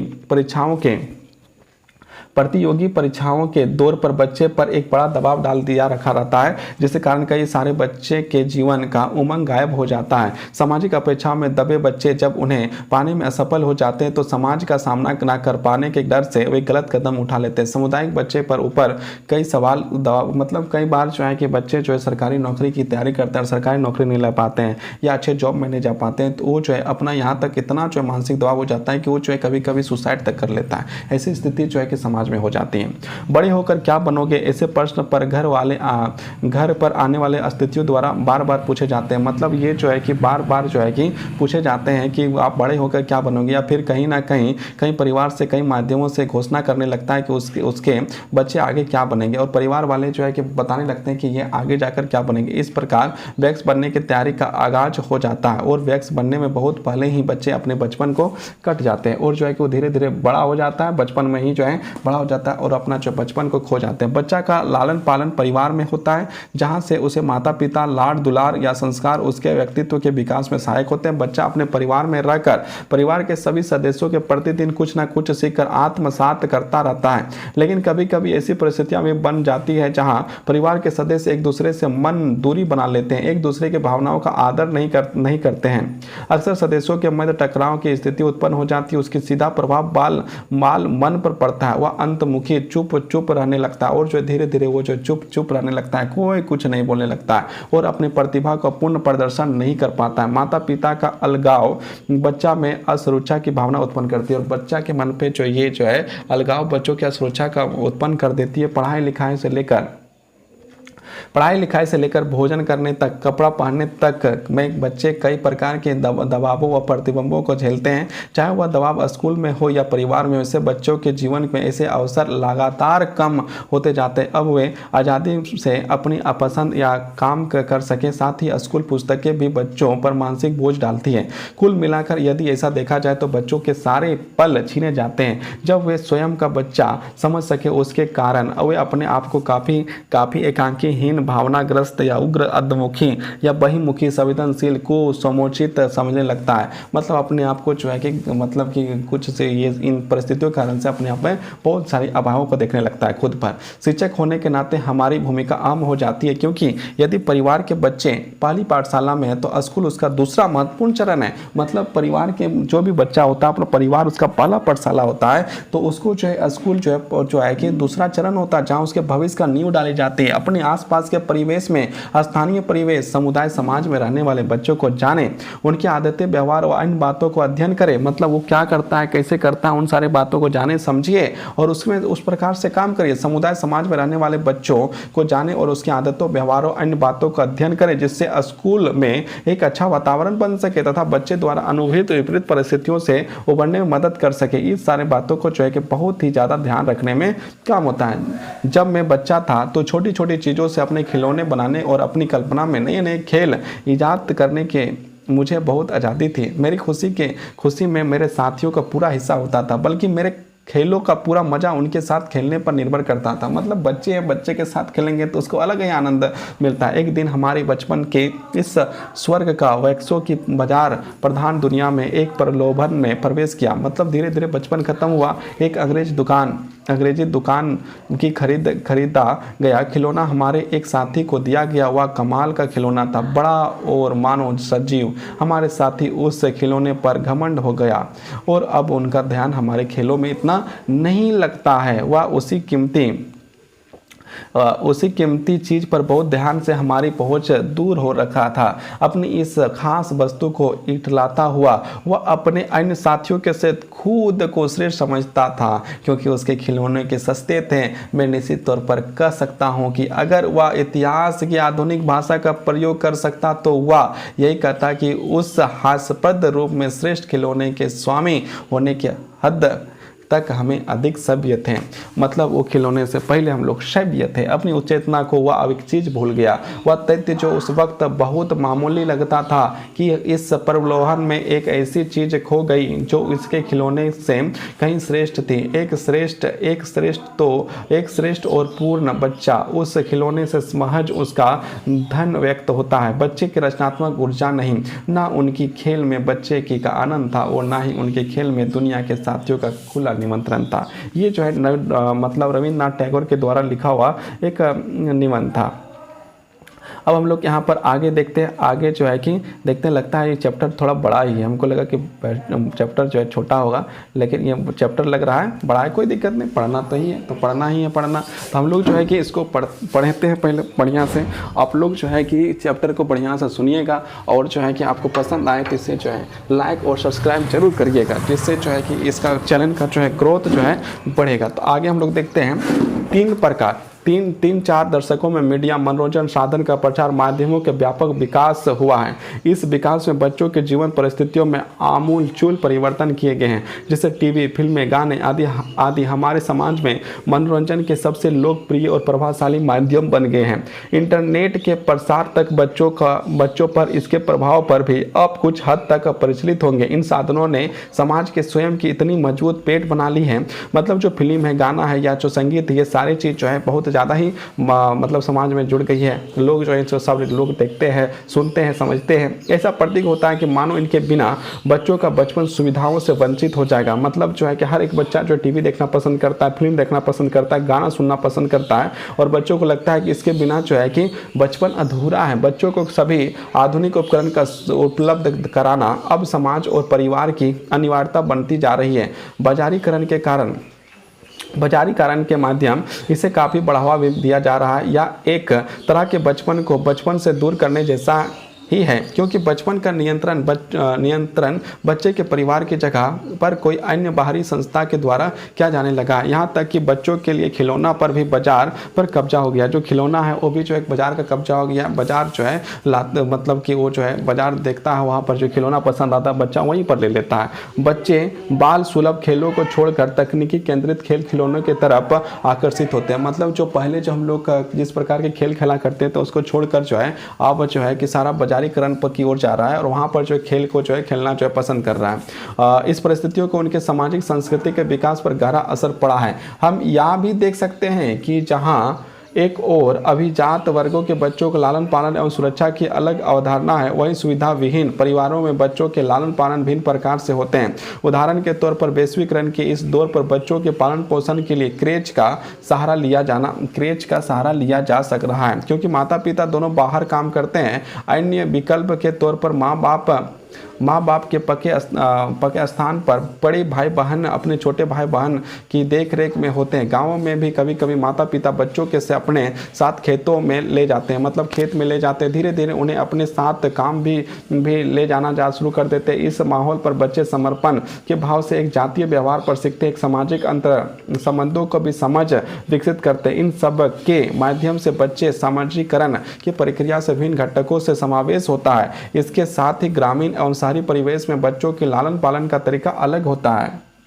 जो ग्रामीण होता है वह अलग होता है, जिसका प्रभाव बच्चों के व्यवहार में परिचलित होता है। शहरी और ग्रामीण बच्चों के प्रति समाज में रूढ़िवादी विचार भी होते हैं। मतलब शहर का जो बच्चा देखिए उसमें, और जो गांव का बच्चा देखिए उसमें, दोनों में जो है बहुत सारी विभिन्नताएं दिखाई देती है। जैसे शहर में बच्चे स्मार्ट, मतलब शहर में बच्चे जो है स्मार्ट, बुद्धिमान आदि संज्ञा दी जाती है। मतलब शहर के बच्चों को जो है कहा जाता है स्मार्ट दिखता है, स्मार्ट है, बुद्धिमान है आदि संज्ञा दी जाती है। वहीं गाँव के बच्चों को दब्बू, कमजोर मानने का आम धारणा है, लेकिन ऐसा है नहीं। गाँव के लोगों जो ऐसा है नहीं, यहाँ पर जो है कि दब्बू का कमजोर माना जाता है, लेकिन वास्तव में जो है कि गांव वाले बच्चे ही जो है कि शक्तिशाली और जो है कि मानसिक, बौद्धिक हर प्रकार से विकसित होते हैं। इसी धारणाओं के पीछे असमानता वचना और वर्गीय वर्चस्व को स्थापित करने में सामाजिक धारणा है, जो अपना पहला हमला समाज के बच्चों उनके बचपन पर कर देती है। मतलब ये सारी जो है कि स्थितियां को बदलना बहुत जरूरी है, क्योंकि गाँव के बच्चे बहुत तेज होते हैं। बच्चों के जीवन के विपरीत परिस्थितियों के साथ साथ वह बहुत सारी सकारात्मक भी नजर आती है, या उनके अंदर में सकारात्मक ऊर्जा है, जिसके कारण वे तमाम कठिनाइयों को पार कर अपने लक्ष्य को प्राप्त कर लेते हैं। इसका उत्तराखंड में रुद्रपुर के एक सामान्य परिवार के आने वाले मनोज एक प्रेरणादायक उदाहरण है, जिन्होंने 2016 में बीजिंग में आयोजित एशियन पैरा बैडमिंटन चैंपियन के LLC पैरा समग्रस्त श्रेणी को सिंगल्स में स्वर्ण पदक जिताकर देश और समाज राज्य दोनों का रोशन किया था। अपने जुनून के आगे मनोज ने अपनी जीवन परिस्थितियों को आगे आड़े खड़ा ना नहीं दिया। मतलब उसकी जो परिस्थितियां हैं उसे जो है आने नहीं दिया, अपने जुनून से जो है कि सारी चीज को जो है जितने का जो है काम किया। इसी तरह समाज के बच्चों का बचपन किशोरावस्था को लेकर बहुत सारे सकारात्मक पहल भी दिखते हैं। बाल अधिकार, शिक्षा का अधिकार, बाल अधिकार देखिए बालों का बाल बच्चों का अधिकार क्या है, मतलब एक बालक का अधिकार क्या है, शिक्षा का अधिकार जो आप लोग का अधिनियम, बहुत सारे अधिनियम पढ़ते हैं, 2009-10 का भी पढ़ते हैं। बाल श्रम उन्मूलन जैसे कई तरह के पहल हैं जो बच्चों के बचपन को बचाने और उनके स्वाभाविक विकास का संवर्धन में भूमिका निभाते हैं। विद्यालय को भी बच्चों के लिए एक आनंददायी स्थान बनाने के जोर है तथा हर बच्चे का आकार मूल्यांकन को उसकी क्षमताओं के आधार पर करने का प्रयास भी शुरू हुआ है। इन सब के कारणों का बच्चों के लिए सकारात्मक परिस्थितियों का निर्माण हो सकता है। अब हम लोग देखते हैं, आगे देखते हैं आगे क्या है। समाज के हाशिए में रहने वाले वर्गों में, मतलब क्या है कि हाशिए मतलब क्या, साइड में रहने वाले, विकसित और एक जो है गरीब, दोनों के एक जो है कि वर्ग बना हुआ है। गरीब वर्ग साइड में और उचित मतलब कि अमीर वर्ग एक साइड में यहाँ पर दिखता है। यहाँ पर अलगापन भी दिखाई देता है। समाज के हाशिए में रहने वाले वर्गों में आए बच्चों के बारे में बनी हुई रूढ़िबद्ध धारणाओं को नियंत्रण से गंभीर चिंता का विषय, ये जो एक चिंता का विषय है जिसको समस्या का हल करना चाहिए। इन समूहों में अनुसूचित जाति जनजाति भी शामिल है जिन्हें पहले कभी स्कूल की साक्षरता तक पहुंच नहीं थे। कुछ विद्यार्थियों को ऐतिहासिक रूप में अक्षणीय कम शिक्षा योग्य, सीखने मंद और यहां तक कि पढ़ाई में भयभीत लोगों के रूप में भी देखा गया है।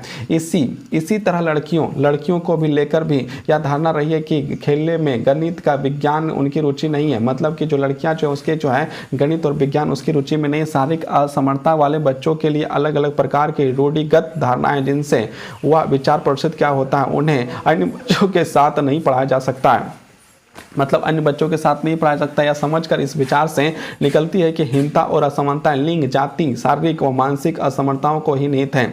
सफलता की कुछ कहानियां तो लेकिन अधिकतर संख्या में लोगों की जो असफल हो जाते हैं और अधूरेपन के बोध का आत्मसात कर जाते हैं। संविधान के समानताओं के मूल्य को हम तभी प्राप्त कर सकते हैं जब हम अपने शिक्षकों को तैयार करें कि वे सभी बच्चों के समानता का व्यवहार करें, मतलब अपने शिक्षक को तैयार कर दें कि इस प्रकार से बताया जाए कि जो आपके बच्चे जो आपके सामने पढ़ने के लिए आए हैं वो सारे एक है। क्योंकि शिक्षक के मन में भी कभी कभी जो है कि घृणा या फिर जो है कि कभी कभी भेद का जो आता है, लेकिन ये जो है कि 99% नहीं है। 1% यदि ऐसा शिक्षक हो जाते हैं तो ऐसा नहीं कहा जा सकता है। संविधान शारीरिक मानसिकता और समर्थन नहीं होते। सफलता कुछ कहानियां है तो है, लेकिन अधिकतर संख्या में उन लोगों की जो असफल हो जाते और अधूरेपन के बोझ पर आत्मसात कर लेते। संविधान की समानता के मूल्य को हम तभी प्राप्त कर सकते हैं जब हम अपने शिक्षकों को तैयार करें, वे सभी बच्चों और समानता का व्यवहार करें। हमें अपने शिक्षकों को प्रशिक्षित करना चाहिए, जो हमारे शिक्षक है उसे प्रशिक्षित करना चाहिए कि वे बच्चों और सामाजिक, आर्थिक, सांस्कृतिक विविधताओं को समझ को विकसित करें और खुद उनके साथ स्कूल तक जाती है, और मतलब ये सारी चीज जो है खुद उनके साथ स्कूल तक जाती है। अब हम आगे देखते हैं। ये जो है रूपरेखा जो है राष्ट्रीय पाठ्यक्रम की रूपरेखा 2005 के साथ लिया गया, पृष्ठ पेज 27 में है। ये हमारे यहाँ के स्कूलों में पहली पीढ़ी के विद्यार्थियों की बड़ी संख्या में शिक्षा व्यवस्था का पूर्ण विलीनीकरण होना चाहिए जब बच्चे का घर उनकी औपचारिक शिक्षा का सहारा देने की स्थिति में न हो। उदाहरण के लिए पहली पीढ़ी के विद्यार्थी लेखन पठन विकसित करने, पढ़ने और अभिरुचि बनाने,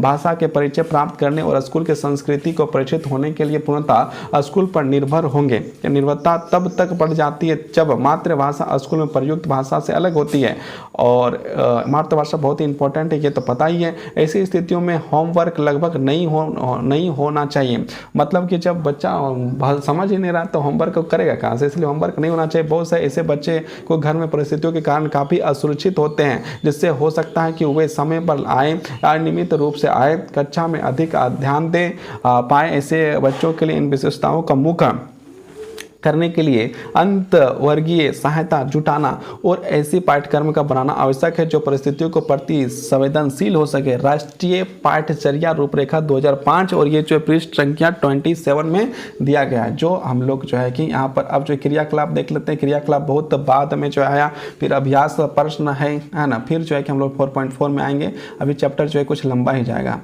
अब देखिए यहाँ पर देखते हैं क्रियाकलाप। अपने आसपास के बच्चों को दैनिक जीवन का अवलोकन करें तथा निम्नलिखित बिंदुओं पर विचार करें। मतलब आपको यहाँ पर अवलोकन करना है और विचार करना है। क्या उन सभी बच्चों को दैनिक जीवन एक जैसा है, मतलब सारे बच्चों को देखिए, जो बच्चों आपका अवलोकन कर रहे हैं उन सारे बच्चों का क्या, उन लोग का सबका जो एक जैसा ही जो है, एक जैसा मतलब रहन सहन, एक जैसा सोचना, एक जैसा बौद्धिक विकास, सारा चीज़ है। तो ये चीज़ को देखना है। या एक दूसरे के भिन्न है, इनके पीछे कारणों का विश्लेषण करिए। यदि भिन्न दिखता है तो इसके कारणों का विश्लेषण आपको करना है। ये बच्चों अपना कितना समय किस कार्य पर देते हैं इसका भी अध्ययन करें और इसका उनके व्यक्तित्व पर क्या प्रभाव पड़ता है इसका भी विश्लेषण करें। ये काम करना है।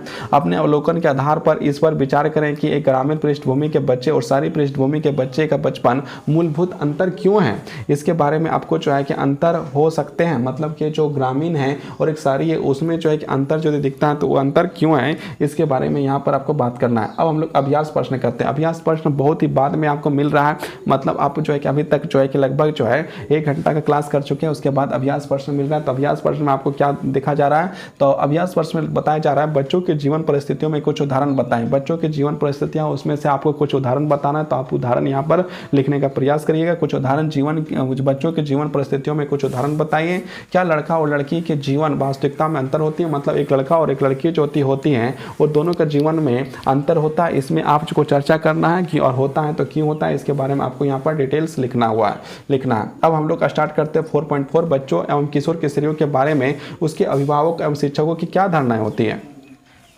बच्चों एवं किशोर किशोरियों के विषम अभिभावकों एवं शिक्षकों की अपनी कुछ खास दृष्टिकोण होता है। मतलब क्या है, किशोर मतलब लड़का और किशोरी मतलब लड़की, मतलब दोनों पर जो एक खास प्रकार का जो सोच होता है। उदाहरण के तौर पर हम अक्सर अभिभावकों को अपने बच्चों की तुलना में किसी अन्य बच्चे से करते हैं, मतलब जो अपना बच्चा है उसको जो हरदम तुलना जो किसी दूसरे बच्चे के साथ किया जाता है। ये जो हम लोग भी करते होंगे, हम लोग भी अब देखते होंगे, तो ये चीज़ जो है होता है। ये जो है कि मानव स्वभाव है, जिसके कारण से अपना बच्चा को दूसरे बच्चों के साथ जो है कि तुलनात्मक व्यवहार करके देखा जाता है कि कौन तेज है और कौन जो है कमजोर है। इस बात को जो देखा जाता है हरदम जो है कि माता पिता के सामने जो है अपना बच्चा कमजोर दिखाई देता है और दूसरे का बच्चा जो है तेज दिखाई देता है। ये चीज़ 90% तो लोग यही चीज़ करते हैं हो पाते। उसी तरह सामाजिक स्थिति के कारण बच्चों में संबंधित कई प्रकार की वाजिब चिंताएं भी अभिभावकों के मन में होती है इनके कारण, और इसके कारण से जो है कि बहुत सारे कुछ वाजिब चिंताएं भी होती है। इसके कारण कई अभिभावक अपने बच्चों को कड़ा नियंत्रण में रखते हैं, अपना नियंत्रण में रखते हैं, अपने कंट्रोल में होता है, जिसका परिणाम हमेशा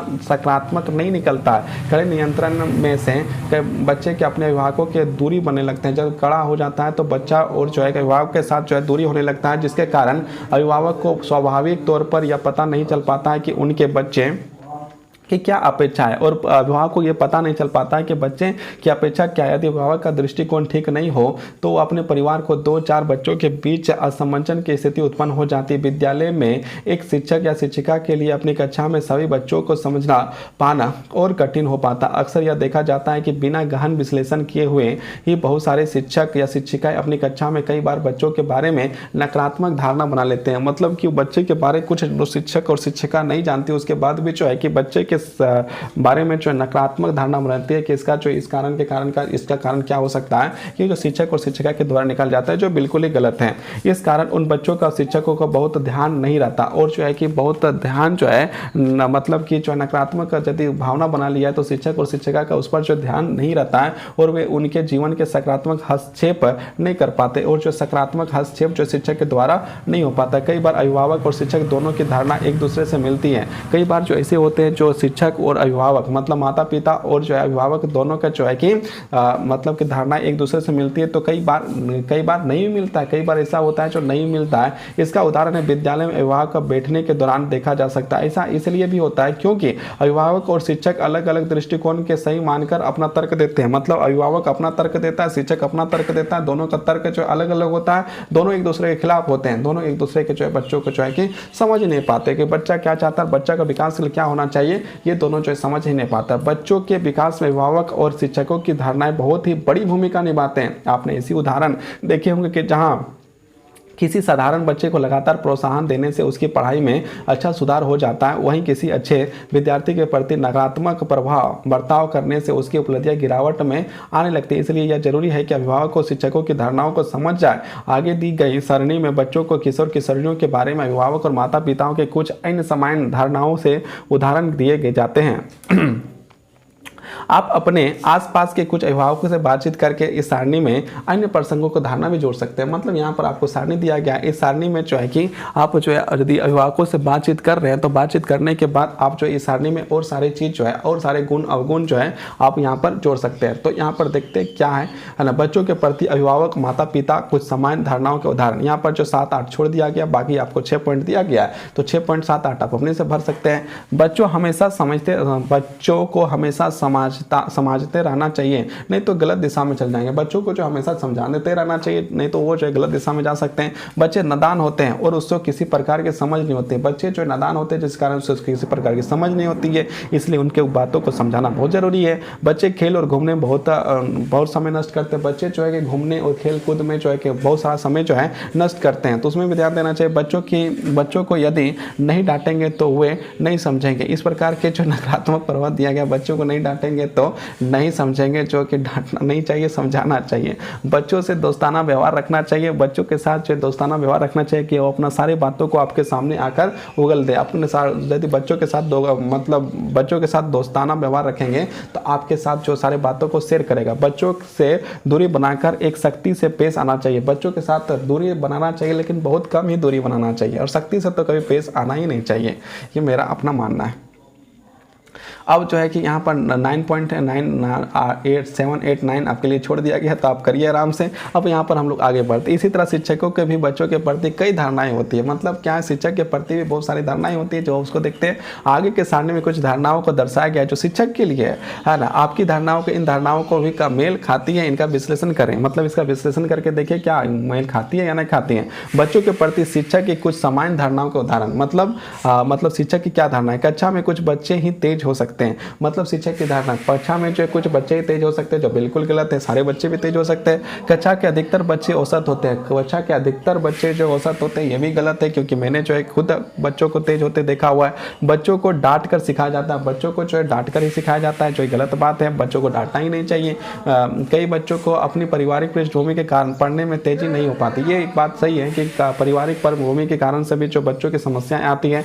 बच्चों के साथ समय बिताया जाए तो वे अपने आप सीखने लगते हैं। बच्चों के साथ समय बिताया जाए तो वो बच्चे आपके साथ सारी बातों को जो शेयर करने लगे, सारी समस्याओं को शेयर करने लगे। हर एक चीज को जो आपके सामने रख देंगे। जो आप जानना चाहते हैं कि किस कारण से बच्चा नहीं पढ़ पा रहा है, वो सारी बातों को आपके सामने रखने लगा। बच्चों की यदि उचित प्रोत्साहन दिया जाए तो बहुत आगे निकल जाएंगे। यदि बिल्कुल बच्चों को यदि एक उचित प्रोत्साहन दिया जाता है तो बच्चा जो है कि धीरे धीरे आगे बढ़ने लगता है। बच्चों को उचित प्रोत्साहन देने से बच्चा बहुत ही आगे बढ़ता है। अब सातों पर बच्चों को उसके माता पिता पर ध्यान नहीं देते हैं। बच्चों पर उसके माता पिता ध्यान कभी कभी नहीं दे पाते हैं, क्योंकि काम के लिए जो है कि कभी माता पिता दोनों बाहर हो जाते हैं, या फिर जो है कि शिक्षा व्यवस्था में जो है कि माता पिता सही शिक्षा व्यवस्था नहीं ले पाए, जिसके कारण से भी जो बच्चों पर उतना ध्यान नहीं दे पाते हैं। ये भी एक मायने रखता है। इसके कारण वो बिगड़ जाते हैं। और माता पिता और शिक्षक का ध्यान यदि नहीं दिया जाए और सही दिशा में यदि बच्चों को नहीं रखा जाए तो बच्चा जो है बिगड़ने में जो है कि बिगड़ भी जाता है। जो बच्चे पढ़ाई नहीं करते हैं वे होशियार नहीं होते हैं। ऐसा भी बात नहीं कि जो बच्चे पढ़ाई नहीं करते होशियार नहीं होते, वो भी होशियार होते हैं, लेकिन पढ़ाई करने से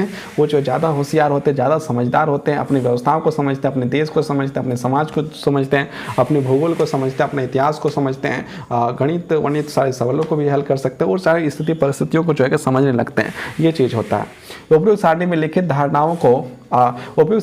धारणाओं को आलोक शिक्षित गिजू भाई के पुस्तक माता पिता के प्रश्न के कुछ अंश के आगे दिया गया। उनका अध्ययन कर माता पिता और शिक्षकों के बच्चों के प्रति धारणा का विश्लेषण करें। अभिभावक प्रश्न, मेरा एक पुत्र पढ़ने में बिल्कुल ठोठ है, मतलब कि नहीं जानता है कुछ पढ़ने। मास्टर लगा रखा है, फिर भी उनकी मास्टर ट्यूशन लगा रखा है, फिर भी उनकी बौद्धिक शक्ति बहुत कमजोर है। उसके बाद भी जो उसके बौद्धिक शक्ति जो है बहुत कमजोर है। शारीरिक इकहरा है, वह मजबूत नहीं है। खेल कूद का बहुत शौकीन है, मतलब खेलता कूदता बहुत है और होशियार है। मोहल्ले में लड़कों को अगुआ है, मतलब मोहल्ले का जो लड़का उसका अगुआ है। इसी तरह से पढ़ने में भी वह आगे रहे, इसके लिए मुझे क्या करना चाहिए। यहाँ पूछा जा रहा है कि पढ़ने लिखने में भी आगे रहे, इसके लिए क्या करना चाहिए। तो मास्टर जी बोल रहे हैं, मास्टर जी, मास्टर लगाने से दिमाग की ताकत कमजोर होती है। मास्टर लगाने से दिमाग की ताकत कमजोर होती है, अतः मास्टर नहीं रखना चाहिए। बालक के खेल कूद में शौक को आगे अधिक विकसित होने दो।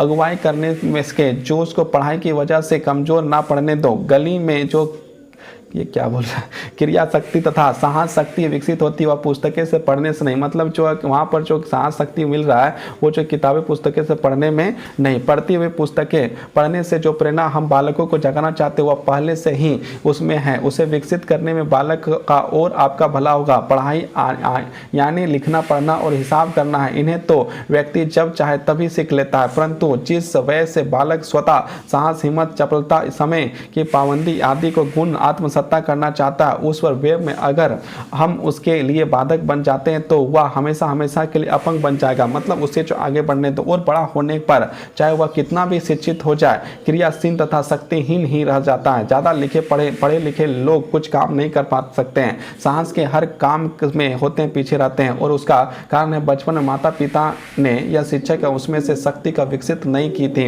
अब आगे देखते क्या बोलता है। बच्चों के प्रति शिक्षकों के मन में केवल नकारात्मक धारणा ही नहीं होते हैं बल्कि कई शिक्षकों की धारणाओं से बच्चों के बारे में बहुत ही गहन समझ सकती है। इसके दृष्टिकोण में बच्चों की जो परिस्थितियां उनके सफल ना सफल होने की बड़ी भूमिका होती है। इसलिए किसी बच्चे को मूर्ख या असफल घोषित करना एक सतही और संकुचित धारणा है। मतलब किसी बच्चे को जो आप सफल या मूर्ख घोषित नहीं कर सकते हैं, ये आपकी बहुत बड़ी गलती है। इसलिए किसी बच्चे को मूर्ख या सफल घोषित करना एक सतही और संकुचित धारणा है। जॉन हॉल्ट ने इस संदर्भ में अपनी पुस्तक बच्चे असफल कैसे होते हैं में बिंदुओं को उठाया है, जिसमें कुछ अंशों को आगे दिया जा सकता है। अगर हम स्कूली शिक्षा का स्तर कुछ ऊपर उठा दें, जैसा कि कई शिक्षाविद करना चाहते हैं, तो हमें तत्काल अप्रकट रूप से फेल होने वाले बच्चों की संख्या का पता लग सकता है। यह असफलता बच्चों में क्यों आती है? इसलिए क्योंकि वे डरते हैं, उबरते हैं, भ्रमित रहते हैं। मतलब क्या है कि वो जो अपने विषयों से डरते हैं, उबरते हैं, भ्रमित रहते हैं। उसके मन में सबसे बड़ा भय होता है अपने आसपास के वृक्षों को निराश और नाराज करने का। इन वृक्षों के असीम आशाएं अपेक्षाएं बच्चों के सिर पर बादलों की तरह गरजाती रहती है। मतलब हर प्रकार के लोग जो है उस पर उम्मीद करते हैं, जिसके कारण से बच्चे के दिमाग पर मानसिक तनाव बढ़ता है। बच्चे उबते हैं इसलिए क्योंकि जो कुछ उन्हें स्कूलों में करने को दिया जाए कहा जाता है वह सबका सब बेहद निरर्थक, मतलब नीरस लगता है, उसमें मजा नहीं आता है। बच्चों में रखी जाने वाली अपेक्षा निरंतर सीमित होती है, जबकि बच्चों में मेघा, उनकी प्रतिभा, उनके गुण असीमित होते हैं। बच्चे भ्रमित इसलिए होते हैं क्योंकि उनके सिर पर अर्थहीन शब्दों का प्राप्त संवेग चढ़ता रहता है। ये शब्द बराबर उनका सबका खंडन करते हैं जो बच्चे को पहले बताया गया था, और तो वो बच्चों के से कुछ स्वयं अपने अनुभव को जानते हैं और अपने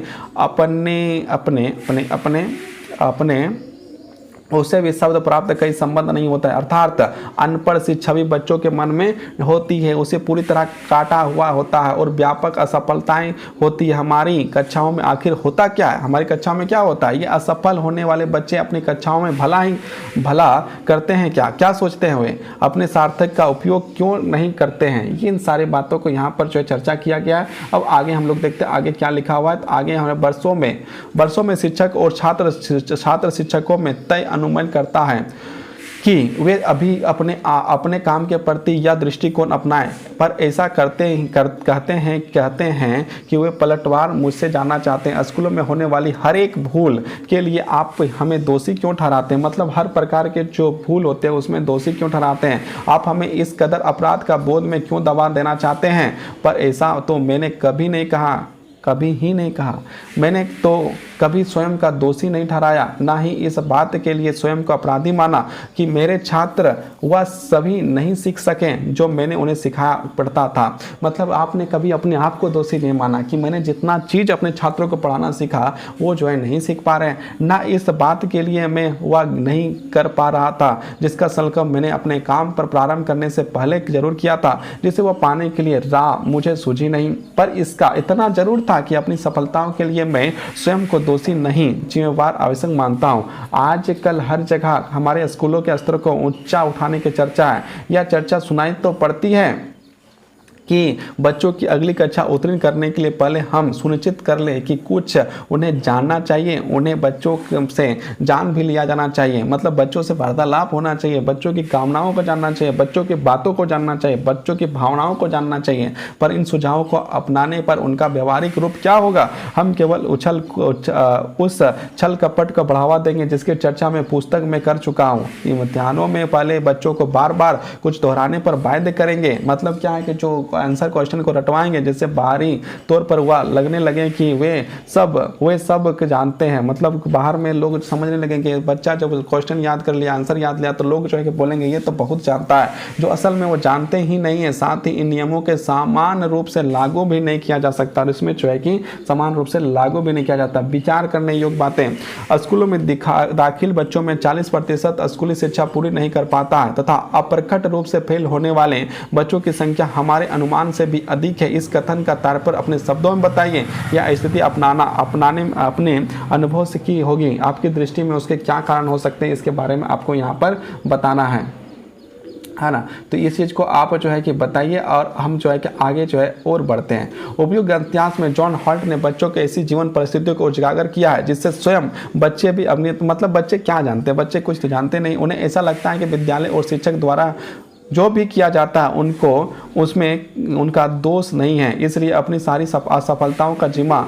वे अपने पर डाल लेते हैं। मतलब बच्चे जो असफलताएं की सारी जिम्मेदारी खुद पर डाल लेते हैं, जबकि गहराई से देखें तो बच्चों को असफल बनाने में ऐसी परिस्थिति का निर्माण हर कोई शामिल होता है। कोई शिक्षक शायद ही यह धारणा रखता हो या रखती हो कि बच्चों की असफलता में उनकी बहुत बड़ी भूमिका है। मतलब बहुत सारे ऐसे कम शिक्षक मिलेंगे जिसमें से शिक्षक बोलेंगे कि ये बच्चा यदि तेज नहीं हो पा रहा है, यह बच्चा यदि आगे नहीं बढ़ पा रहा है, इसमें जो बच्चे का कोई दोष नहीं है, इसमें एक शिक्षक का दोष है। इस प्रकार की भावनाएं बहुत ही कम ही शिक्षक जो इस भावनाएं को रखते हुए आगे बढ़ते होंगे और पढ़ाते होंगे। ऐसा जो है कि यहाँ इस बुक में भी लिखा जा रहा है, ये वास्तविकता भी है, ये वास्तविक भी है। अभिभावक की बहुत हद तक बच्चों की असफलता को उन्हीं पर थोप देते हैं और या समझने की तरफ बढ़ते हैं। मतलब क्या है कि शिक्षक जो है अभिभावकों के ऊपर थोप देता है, अभिभावक भी अपने बच्चों पर थोप देता है कि तुम यदि असफल हुआ तो इसका कारण तुम खुद हो, तुम जो पढ़ना लिखना नहीं चाहते हो, इसलिए नहीं पढ़ पाते हो।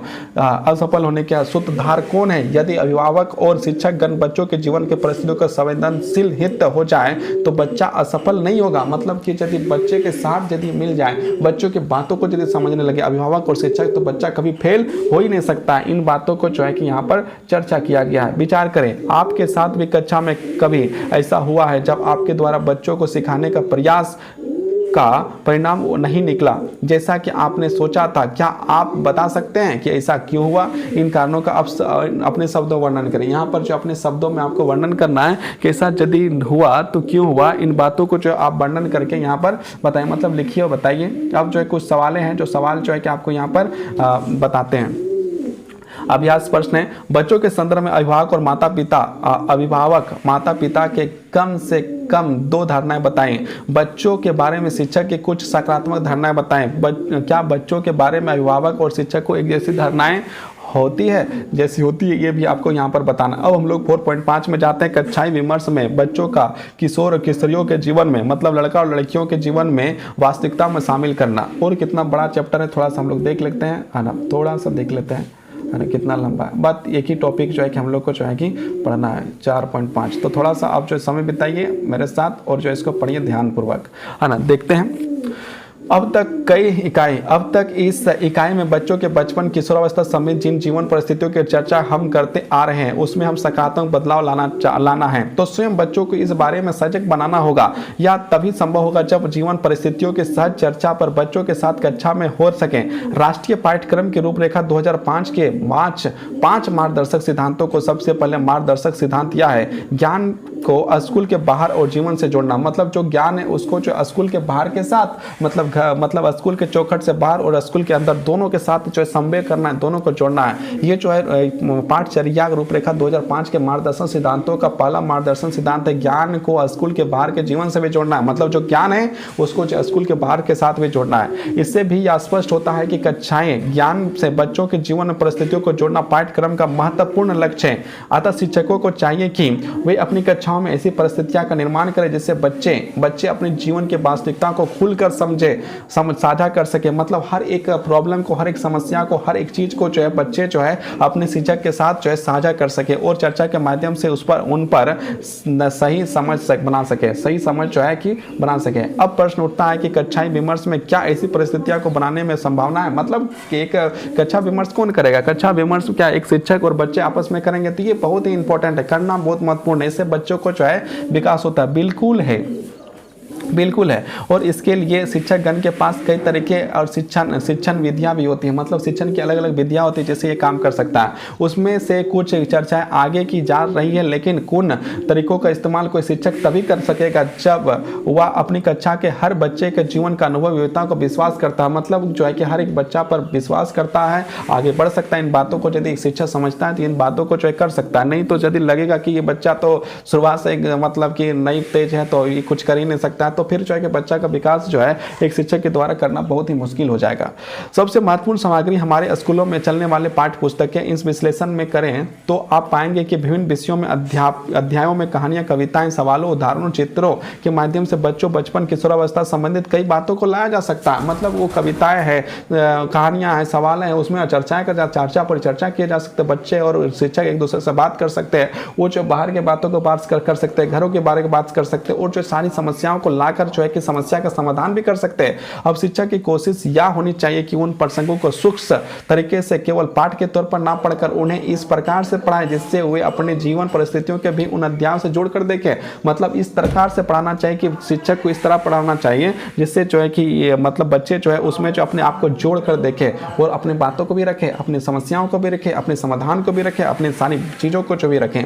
और देखते हैं बच्चों के साथ यदि पाठ्य पुस्तकों को हटाकर बात की जाए तो उनकी दिनचर्या, पसंद नापसंद, चुनौतियां। मतलब यदि बच्चों को जो पाठ मतलब पुस्तकों को हटा दिया जाए और दिनचर्या के बात करो, मनपसंद की बात करो, चुनौतियों आदि के बारे में जाना समझा जाए तो निश्चित तौर पर अपनी परिस्थितियों के विषय में कुछ बताएंगे। बच्चों के साथ शिक्षक का संवाद करना बहुत ही जरूरी है। मतलब बच्चों के साथ जो है बात करना एक शिक्षक को बहुत ही जरूरी माना जाता है, जो अक्सर कक्षाओं में नहीं हो पाता। लेकिन अक्सर जो है अब के कक्षाओं में जो है ये नहीं हो पा रही है। शिक्षक प्रश्न पूछने और बच्चे को जवाब देने वाले बनकर रह जाते हैं। अब जो है ऐसा हो गया कि बच्चे जो है कि आंसर देते हैं और शिक्षक जो सवाल करते हैं, बस सही, और कोई चीज नहीं हो जाता। इस स्थिति को यदि कोई शिक्षक अपनी कक्षाओं के बाहर निकाल पाता है तो बच्चों को बातचीत, लोकतांत्रिक अवसर देता है और माहौल बच्चों को अपने जीवन बहुत करीब हो जाता है। कई बार बच्चे अपनी जीवन वास्तविकता को कराने लगते हैं क्योंकि उसे साझा करने में कक्षा में उनका उपहास हो जाता है। मतलब अपने बातों को रखने में उसे जो है प्रॉब्लम हो जाती है। कई बार उसका उपहास मतलब मजाक पड़ने लगता है। अतः शिक्षकों को कई ऐसे तरीका का इस्तेमाल करना चाहिए जिससे बच्चे अपनी बात को बिना पहचान बता भी सकें। मतलब बिना पहचान के इन बातों को भी जो है रख सकें। आगे और बढ़ते शिक्षक बच्चों के समूह कई उदाहरण देकर उनकी प्रक्रियाओं को ले सकते हैं या बच्चों में कुछ उदाहरणों को लिखवाकर उन्हें पूरी कक्षा के साथ साझा भी कर सकते हैं। वे अब बच्चों को ऐसी परियोजना को कार्य दे सकते हैं जिससे बच्चे अपनी जीवन परिस्थितियों का आंकड़े में प्रस्तुत कर सकते हैं। ये सारी चीज जो यदि किया जाए तो एक प्रकार से बच्चों का जो है कि विकास जो है होना अनिवार्य हो जाएगा। बच्चों का विकास जरूर होगा। आगे देखते हैं शिक्षक स्वयं भी अपने विद्यालय में आने वाले बच्चों के सामाजिक सांस्कृतिक पहलुओं को व्यवस्थित अध्ययन कर सकते हैं तथा उसके आधार पर वे अपनी शिक्षण नियुक्तियों को बदलाव करके बच्चों के जीवन परिस्थितियों के उदाहरण के प्रस्तुत कर किसी अवधारणा को बेहतर तरीके से समझा जा सकता है। मतलब ये जो है शिक्षक पर डिपेंड करता है। एक बच्चे का विकास जो है पूरी तरह से देखा जाए तो यदि स्कूल में देखा जाए तो एक शिक्षक ही उसे आगे बढ़ा सकता है। कई सारे बाल फिल्मियों के भी बच्चों को, एक किशोर किशोरियों को मतलब बालक और बालिकाओं को जो है जीवन वास्तव अच्छी तरह से दिखाया गया। मतलब क्या बहुत सारे ऐसे फिल्म जिसमें दिखाया गया, शिक्षकगण उस फिल्मों को अपने विद्यार्थी को दिखाकर उन पर चर्चा कर सकते हैं। नाटक मंचन, कहानी प्रतियोगिता, कविता लेखन, पेंटिंग गतिविधियों के माध्यम से ऐसे अवसर बनाए जा सकते हैं जिससे बच्चे अपने अनुभव को अपनी पसंद के माध्यम से अभिव्यक्त कर सकते हैं। मतलब ये सारी चीज जो है कि एक शिक्षक जो कर सकता है। इस पर निम्नलिखित माध्यम से कक्षाएं, विमर्श, बच्चों के जीवन वास्तविकता को शामिल किया जा सकता है। पाठ्य पुस्तक में दिए प्रसंगों के माध्यम से नवचारी शिक्षण विधियों को अपनाकर कक्षा में लोकतांत्रिक माहौल बनाकर, मतलब लोकतांत्रिक व्यवस्था जैसा बनाकर बच्चों के जो है कि एक माहौल बनाया जा सकता है। उपयोगी बाल फिल्मों के माध्यम से, बाल फिल्मों मतलब ऐसे जो है बाल फिल्मों को दिखाया जा सकता है। बच्चों के जीवन में संबंधित परियोजना कार्य के माध्यम से बच्चों के जीवन संबंधित मुद्दों पर नाटक मंचन किया जा सकता है। बच्चों की रचनात्मक गुणों को प्रोत्साहित किया जा सकता है। ये सारे काम जो है किया जा सकता है। अब हम लोग अभ्यास प्रश्न 6 और 7 देखते हैं। क्या बच्चों के जीवन वास्तविकता को कक्षाएं समाज में लाना संभव है? क्वेश्चन नंबर 7, कक्षा में बच्चों के अनुभव को लाने के कुछ तरीके बताएं जो आप लोग को यहाँ पर बताना है। अब हम लोग सारांश देखते हैं। सारांश क्या है? इस इकाई के माध्यम से हमने समझा कि हर बच्चे का ना तो बचपन एक जैसा होता है, मतलब हर एक बच्चे का बचपन एक जैसा होता नहीं है, और ना ही किशोरावस्था। तमाम सामाजिक, सांस्कृतिक, आर्थिक, शैक्षणिक परिस्थितियां बच्चों के जीवन पर अनुभव गहरा असर पड़ता है।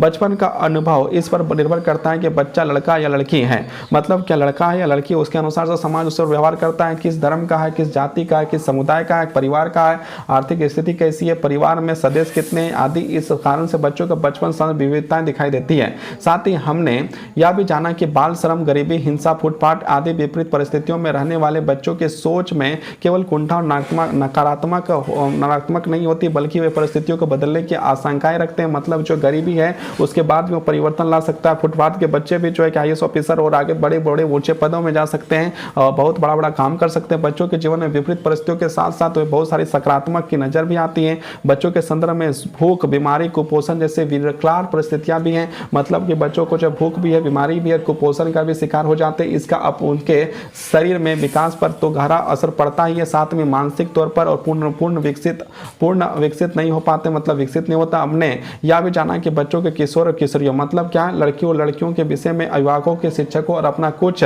खास दृष्टिकोण होता है, मतलब लड़का और लड़की में जो कुछ खास दृष्टिकोण होता है। बच्चों के जीवन में वास्तविकता को गढ़ने और इन दृष्टिकोण को प्रभावित भूमिका होती है। इसलिए यह भी जरूरी है कि अभिभावक या शिक्षकों के जीवन में परिस्थितियों के प्रति संवेदनशील रहे, मतलब कि जो है कि जाने समझे और बच्चों को समझने की कोशिश करें। विशेष रूप में यदि शिक्षक की बात करें, मतलब कक्षा में जो है कि शिक्षक जो बात कर सकते हैं अपने बच्चों से, परिचर्चाएं कर सकते हैं, चर्चाएं कर सकते हैं, वाद विवाद कर सकते हैं, है ना। ये से जो है कि बहुत सारे ज्ञान का भी बढ़ावा होगा, मानसिक बौद्धिक का विकास भी होगा, और उससे जो है कि सारी समस्या बच्चों का जो है वो भी निकल सकता है। जिससे विभिन्न तरीकों से अपनी कक्षाओं बच्चों को यह अवसर देना चाहिए कि वे अपने जीवन की वास्तविकताओं को, उदाहरण को समझा जा सके। इससे कक्षाई प्रक्रिया बहुत ही सुगम और समृद्ध हो जाएगी, और इससे जो है कि बहुत ही सुगम और समृद्ध हो जाएगी, जिससे जो है बच्चा का विकास बहुत तेज गति से होगा। अब हम लोग पॉइंट शब्दावली जाते हैं। 4 पॉइंट शब्दावली।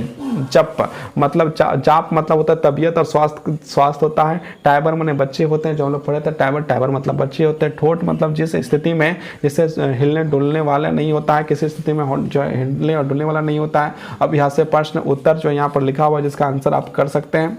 इसके बाद जो है कि बड़ा कर रहे हैं तो छोटा हो रहा है, यहाँ 7, 8 है। उसके बाद किस संदर्भ में से कहाँ से लिया गया उसको यहाँ पर लिखा हुआ, और यहाँ पर जो है कि 4.10 में लिखा गया निबंधात्मक प्रश्न, जो आप यहाँ पर कर सकते हैं। बच्चों के जीवन में वास्तविकता को गढ़ने के उसके सामाजिक सांस्कृतिक संदर्भ में क्या भूमिका होती है, उदाहरण स्पष्ट करें। उदाहरण सहित इसको जो स्पष्ट करना। आर्थिक परिस्थितियों में बच्चों के जीवन अनुभव का क्या प्रभाव पड़ता है, कुछ उदाहरण प्रस्तुत करते हुए विश्लेषण करें।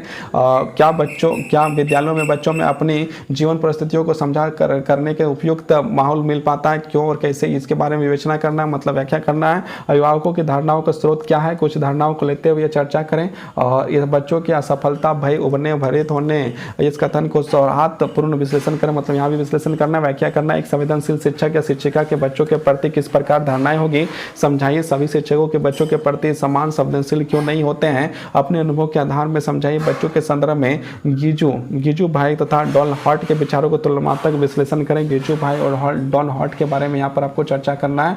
और ये जो है चाइल्डहुड ग्रोइंग अप में जो है कि सारे चैप्टर खत्म हो चुके हैं, ये 2 चैप्टर बचे हुए हैं, उसको जो है कि आप लोग को जो है बहुत ही जल्दी करा देंगे। आपको वीडियो यदि पसंद आए तो लाइक, कमेंट, शेयर